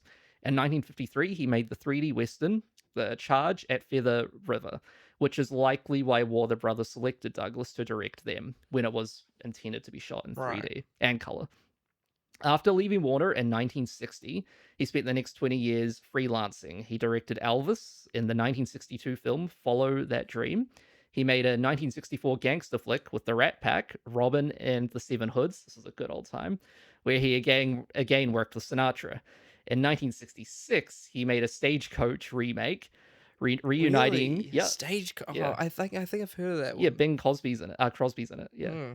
In 1977, Douglas returned to Warner to make his final film, Viva Knievel, starring Evel Knievel as himself in a fanciful biography. Oh my gosh. Douglas is credited with over 60 feature films and was the only person to ever direct both Elvis and Sinatra. Towards the end of his life, he was quoted by saying, "Don't try to watch all the films I've directed. It might turn you off movies forever." I love this guy. Oh my gosh. He's a very self-aware kind of guy. But you kind of need to be a studio director. Yeah, comedy too. Yeah. I think a lot of people, they look at his career and they say, well, he just kind of floated between studios, directing. That's great. Trash, that's a great job. You know? It's not like he wasn't unaware that's what he was doing. Yeah. He I think he also said he did this mainly to pay the bills and why not? Who cares? Feed his family. That was how you did it back then. Yeah. And you would be making art while getting a paycheck. Like, I think we devalue how much art can be just a job. Like, you can clock in and clock out, and you get assigned to different things, but you still bring an artistic vision to it. It's the same with like videographers and stuff nowadays. Like, yeah, you don't choose the job you go to, but even though you don't choose, you're still an artist. Some of the great auteurs that are like lost in the middle are like the Tony Scotts of the world, which like Tony Scott didn't get to choose a lot of his films, but he's like, you know, a great auteur. I think the reality is back then, especially during the studio system, is this is a job. Yeah. You actually could rise through the ranks in a studio and you would make 5, 6 feature films for Warner Brothers. Yeah, but I mean, if we discounted like the studio system, so much of the golden age directors would we wouldn't have to count their films. You know, that's silly, I think. Yeah, that's just a reality. But this is his most notable film. Although watching some of his other work, I mean, I watched Robin and the Seven Hoods with the Rat Pack. It's some great stuff in there, like some sweeping camera movements, some great comedy, some incredible music. This guy made a lot of musicals, and there's, you know, when you've got Sinatra on the screen tap dancing and singing with I forget the guy, Sammy Davis Jr. Yeah, there's some really great energy between those guys. He's got a pretty solid filmography when you actually look at the gems. Yeah, some of the directors back then, they would do a great film and then they would toil around. But yeah, well, it takes effort to do some a wider range of films. Well, it's like one of your favorite directors did Candyman. What, Nia DaCosta? You've got to make. What did she make? Eternals? No, she made the Marvels. Marvels. You gotta do something for the studio. You gotta do something for the studio. What about all the others that have been exploded since then? I don't know. Nobody knows, Robert. When man entered the atomic age, he opened a door into a new world. What we'll eventually find in that new world, nobody can predict.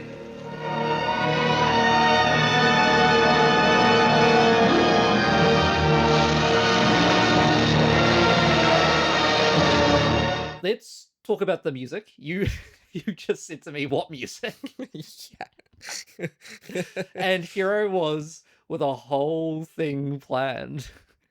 Ungrateful, I say. Is it the one that goes dun dun dun? Yeah. The score was written by... Why am I even telling you? You don't even appreciate this. Yeah, okay, see ya. You just tell the random people. No, I'll humor you.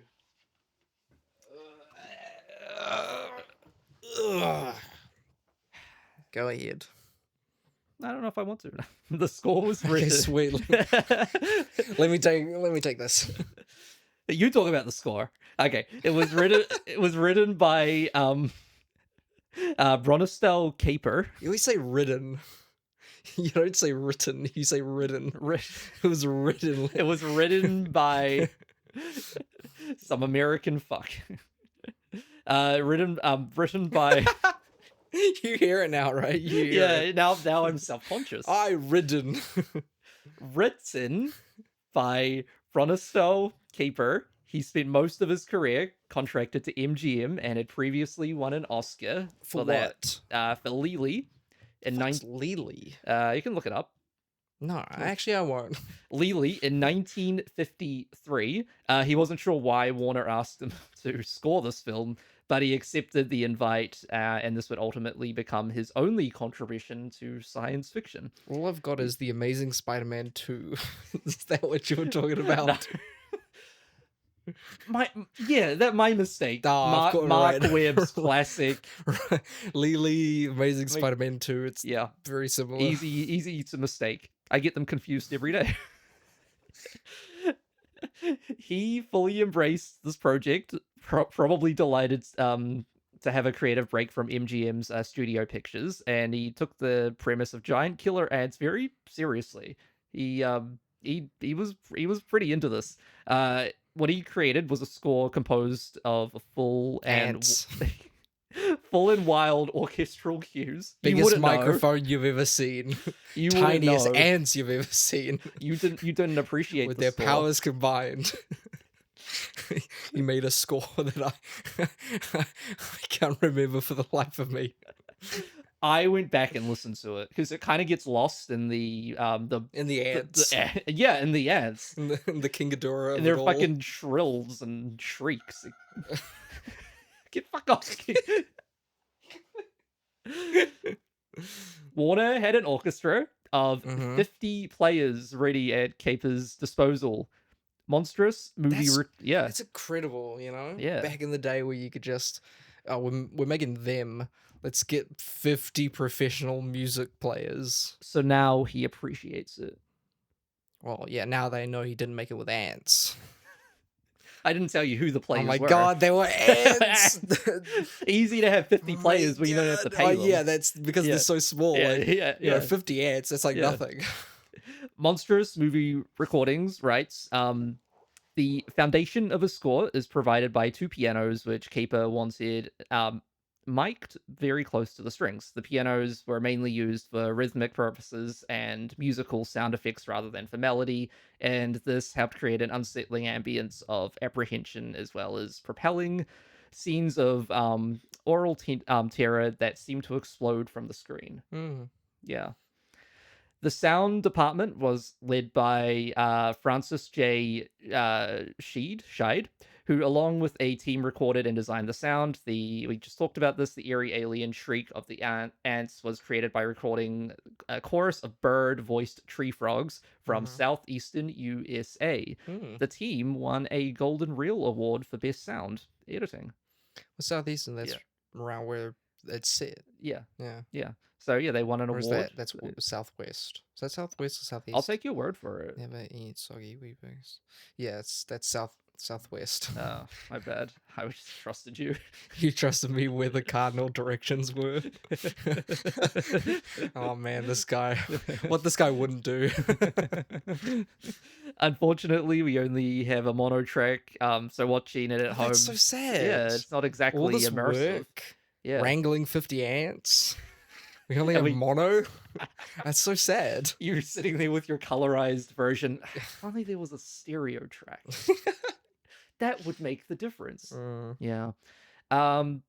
Its release, it was premiered in June of 1954. The Cannes Film Festival. Cannes. Won the Palme d'Or.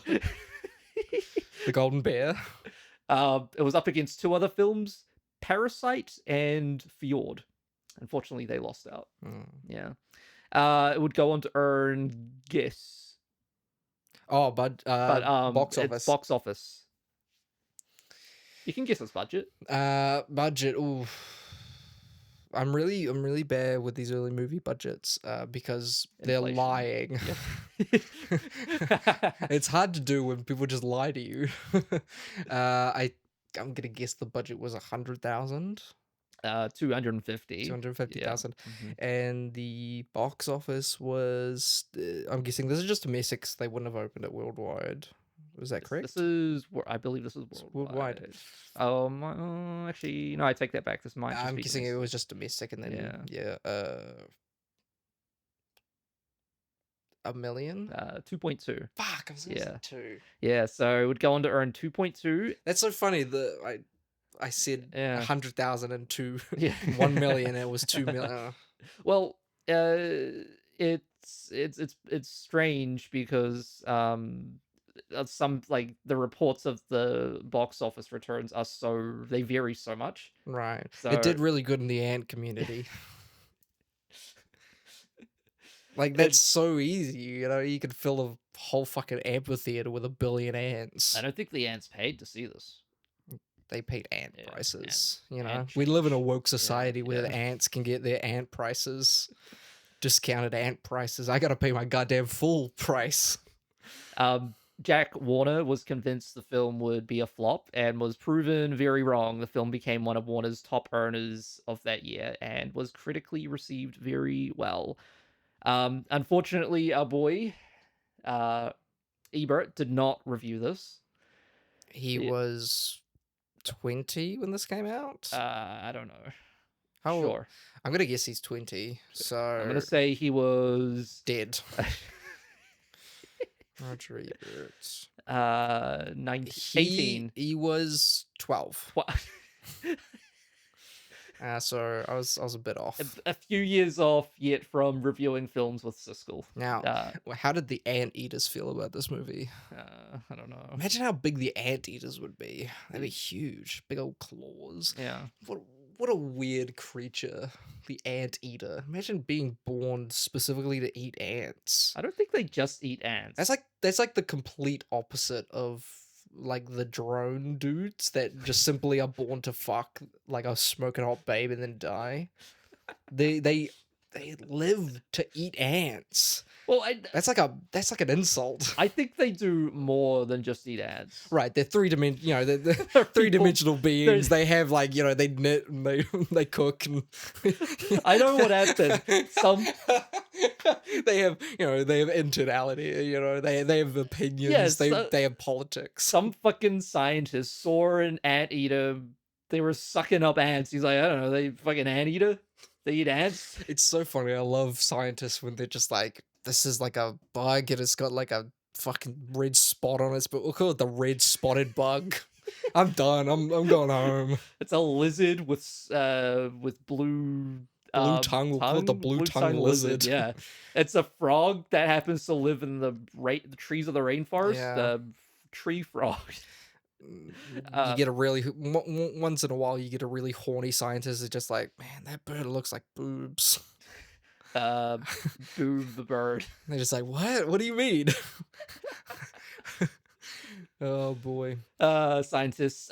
So Variety magazine, they review even the smallest of films. They have a review. They write in 1953. They write, Whitmore, Gwynn, Weldon, and Arness wrap up the acting chores in first-rate fashion. Fess, Parker, and Olin Howland show up very well, as Pilot Booby hatched for his flying saucer story, and the other as a happy drunk. Sid Hickok's photography gets plenty of menace into the fantastic monsters. How long do you think it took him to write that? 5 seconds. I just love those clips of old movies and they're in the writer's room and they're like, take this down, Jimmy. Man without a hat goes to hat convention. Shocks audience. I'll be at the bar. Send my mail there.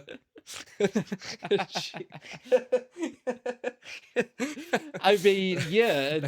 Oh, those were the good days. I remember my actually I won't tell it. It's completely off topic to the ants. Why don't they call this ants? You think that would get people in an audience? No. Why call it them? You know, that's a weird decision calling it them. I don't know where the title came from. I guess You did all this research about the fucking like putting the the mic, anatomy of the fucking putting the mic close to the goddamn strings of a piano, and you didn't search why they called it them.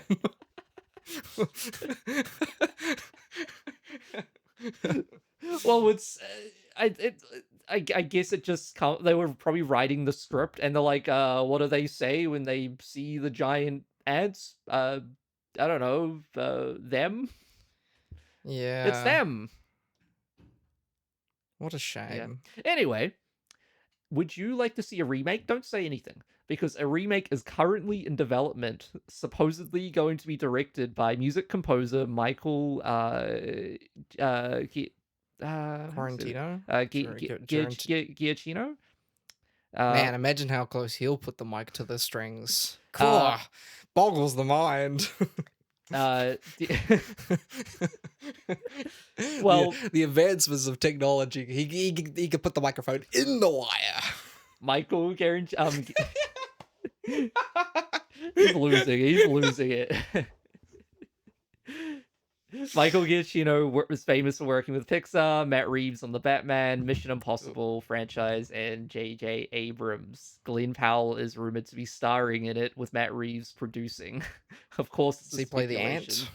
Maybe. So dumb. That's like the worst sentence you've ever said to me. What? Like a composer is going to make a movie with Glenn Powell remaking them. That's the composer of the Batman. Have a little more respect. What's your tongue in my house? What the fuck? Don't say that to me. I'm very aware of where my tongue is at all times, James. I'll have you know. I'm a self-conscious man. This sounds horrible. This sounds fucking dreadful. Yeah, this is never happening. Every time there is like a news article where they're just like, this great, aka mediocre 50s movie is going to be remade with insert mediocre director or washed up director and Glenn Powell. I'm like, fucking just shoot me. Just fucking shoot me. Glenn Powell's in everything. He's gonna be but nothing good. Yeah. Can you name one thing he is in that's good? Top Gun. He is in that. He is in that. It was pretty fun. Pretty good time. He's pretty shit in that though. He plays Hangman. Yeah, well, it's not. He's barely. No one's in that movie. Yes, it's Tom Cruise. That's the thing, is that no one is in. Like, isn't Miles Teller in that movie? Yeah, he's in there. Yeah, like there's no one in that movie. He's there. You could tell me that my dad is in that movie, and I'll be like, sure, yeah. Yeah. This is dreadful. This just sounds like the worst thing possible. Like, can you name something worse than that? Yeah, Running Man adaptation. It just sounds like it just sounds like the Running Man. That hasn't happened, right? No, that's coming out next year, I think. That's so. It just sounds like the worst thing possible, and I know if it does come out, it'll just be boring slop. This exactly like the Creature reboots, never happening. No, and if it does, it'll be in a lot of cases when movies come out that are stuck in development hell like this, they come out in the most squashed down version, like a bar of soap. Yeah. It's like, out of all the options given, there'll be 20 directors vying for it, but the one they end up with will be the director that offends nobody, but no one is happy with. And that's the same with the actors, and it's the same with everyone in the team that has like creative roles, and so you end up with this fucking pile of slop that's like is fine. Yeah, that's how you get Solo. Yeah, it's how you get the Running Man. That's how you get the Running Man. It's like, I guess Edgar Wright made this. I don't even. I don't. Let's not even talk about that movie. That movie gives me a migraine. I digress. Yeah, I was driving to that movie and it was giving me a migraine. I think your first mistake is driving to that movie. Should be running from it. There is a 4K of this film. Looks like a pretty bare bones. It's just got the poster, which is a great poster, but James hates it because it's got cat eyes and he hates cats. I hate cats. Hate cats, hate dogs. It looks fine. Yeah, the you special know? features aren't that enticing because there's not really many But like I love, featurettes made yeah, around this. I love interviews with those old guys because it'll Yeah. be a gaffer who's been in the industry for 50 years that no one knows their name, and they'll come out with the craziest fucking stories you've ever heard, you know? Yeah. Be like, I was on set that day, the director set a man on fire. I think he gave him like a lukewarm coffee. It's it's back in the days where it's like, so we said to them, just jump down into the pit of fire and we'll put you out. What do you mean we can't just put a bunch of ants together? What do you, that isn't that cheaper than building a big ant? Just put a bunch of ants, like we have microscopes. Shoot them with microscopes. What do you mean we can't just blow sand into the eyes of a 7-year-old girl? She's out of contract. We don't need her eyes afterwards. You can act without eyes. God, we're losing our minds. Yeah. I think it's the ants. It's the ants. It's a combination of the ants and Their terrifying cry. Yeah. Oh, Jesus Christ. Okay, let's Well, yeah. we've discussed a remake. We don't need a reboot or a or anything of the sort. Let's leave them nuked and buried into the Mojave Desert. We already have Godzilla minus 0. I'm gonna chop off at least one of its necks. Whoa. I apologize. Okay. Yeah. Yeah, we already have creature features. Who fucking cares? Fucking Like, dropping left and right. I just don't give a shit. I just don't give a shit. This is a great film. But how would you even do a modern remake of them? Yeah. What are you gonna bring back Glenny boy from the dead and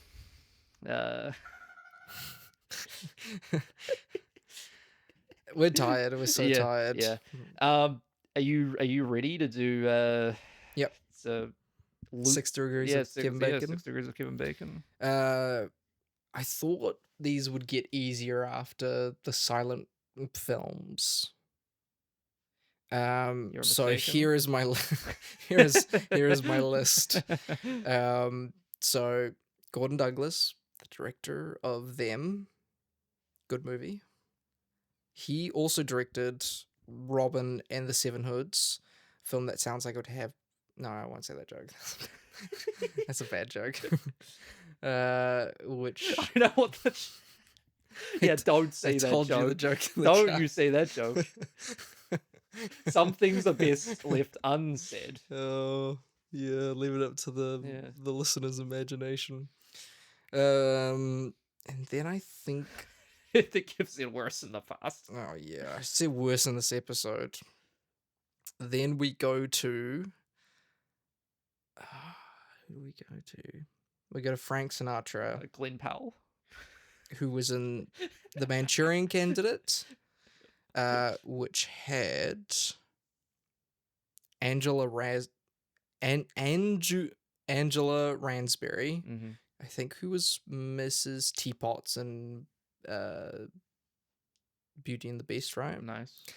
She was also in Mr. Popper's Penguins, starring Jim Carrey, who was in The Grinch, directed by Ron Howard, who directed Apollo 13, which co-starred Kevin Bacon. Let me reinstate a new obstacle. We already cut out the MCU. No more Ron Howard, no more Apollo 13. Those are off the table now. Okay, so yeah, for this miniseries, every miniseries will cut out one avenue. Yeah.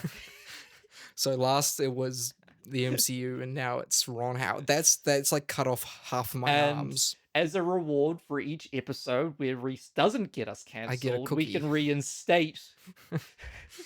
So Kevin Bacon starred in Apollo 13, which was directed by Ron Howard, who directed The Grinch Who Stole Christmas, starring Jim Carrey, who was in Mr. Popper's Penguins, which also had Angela Lansbury, who was in the original Manchurian Candidate, which starred Frank Sinatra, who was in Robin and the Seven Hoods, which was directed by Gordon Douglas, who directed them. I really should keep it to the 6, but that would take so fucking long to figure out. Yeah. That's fun. That's great. Fun. That's fun. That's a fun old time. Fun little time. Fun little time. You know, when we do the eventual Kevin Bacon marathon, that'll be a really easy time. 6 Degrees of Kevin Bacon, starring Kevin Bacon. However will I do it? Well, you can't pick Apollo 13, so you'll be stuck. No! What's he been in? Oh my God. Apollo 13. Stir of Echoes. That was our episode on them. We apologize. This ending is a bit lackluster. We just went to see the Odyssey, and so we're very tired. But tired. Any guesses for next week's film? Any clue on? I remember you told me that I'm gonna really like the last episode. I say a lot of things. Most of them not true. So, and I'm pretty confident that I know what that one's gonna be. But